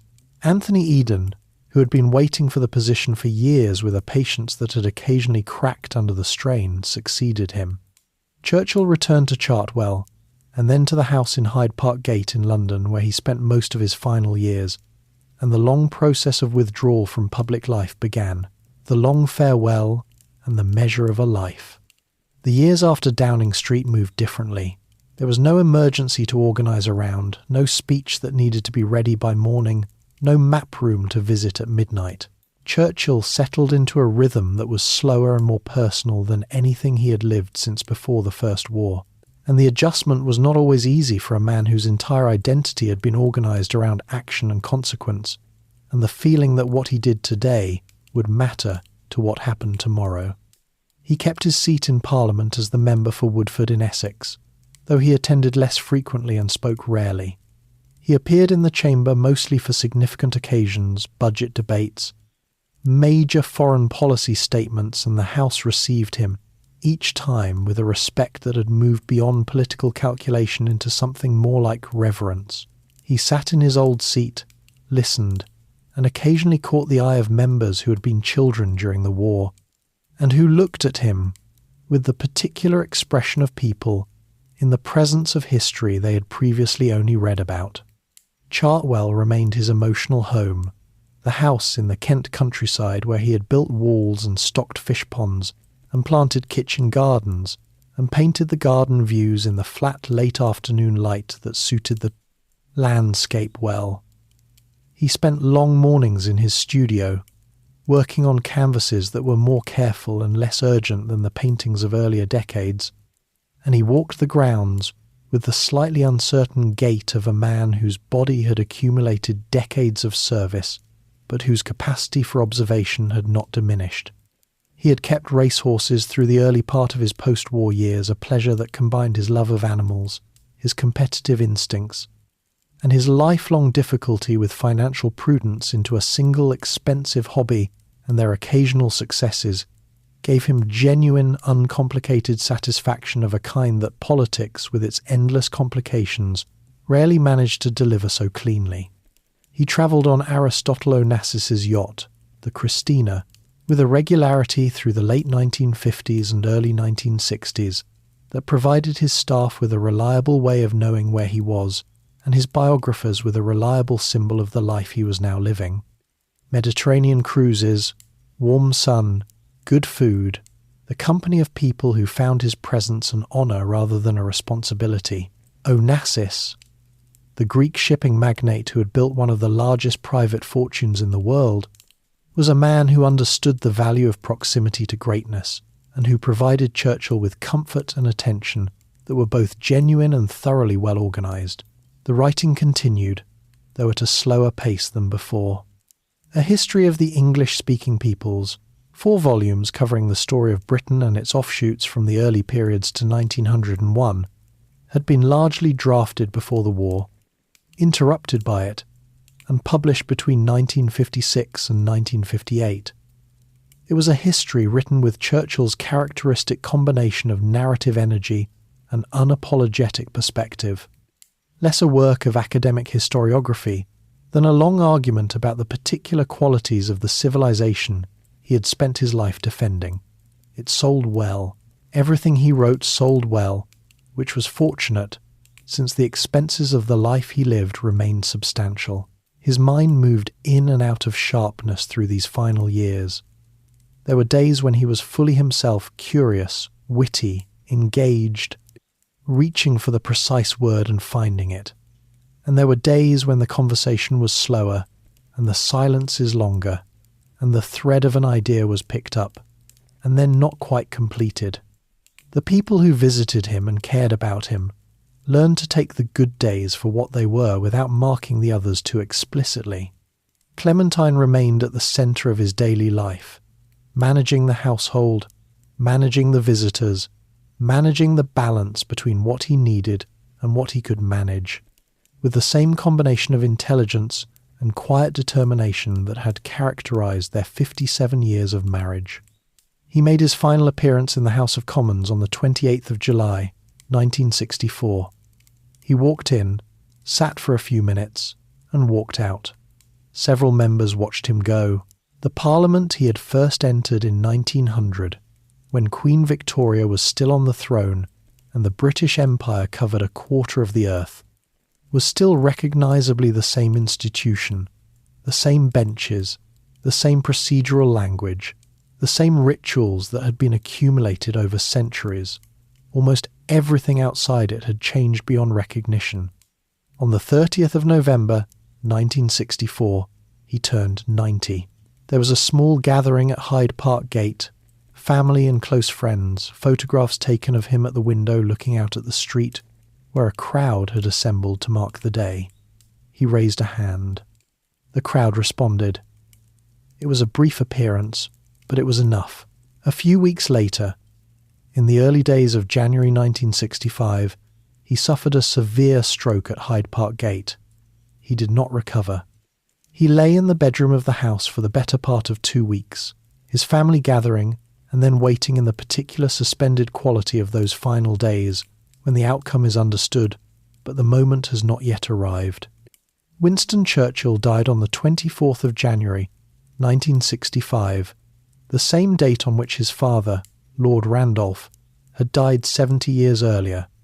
He was 90 years old.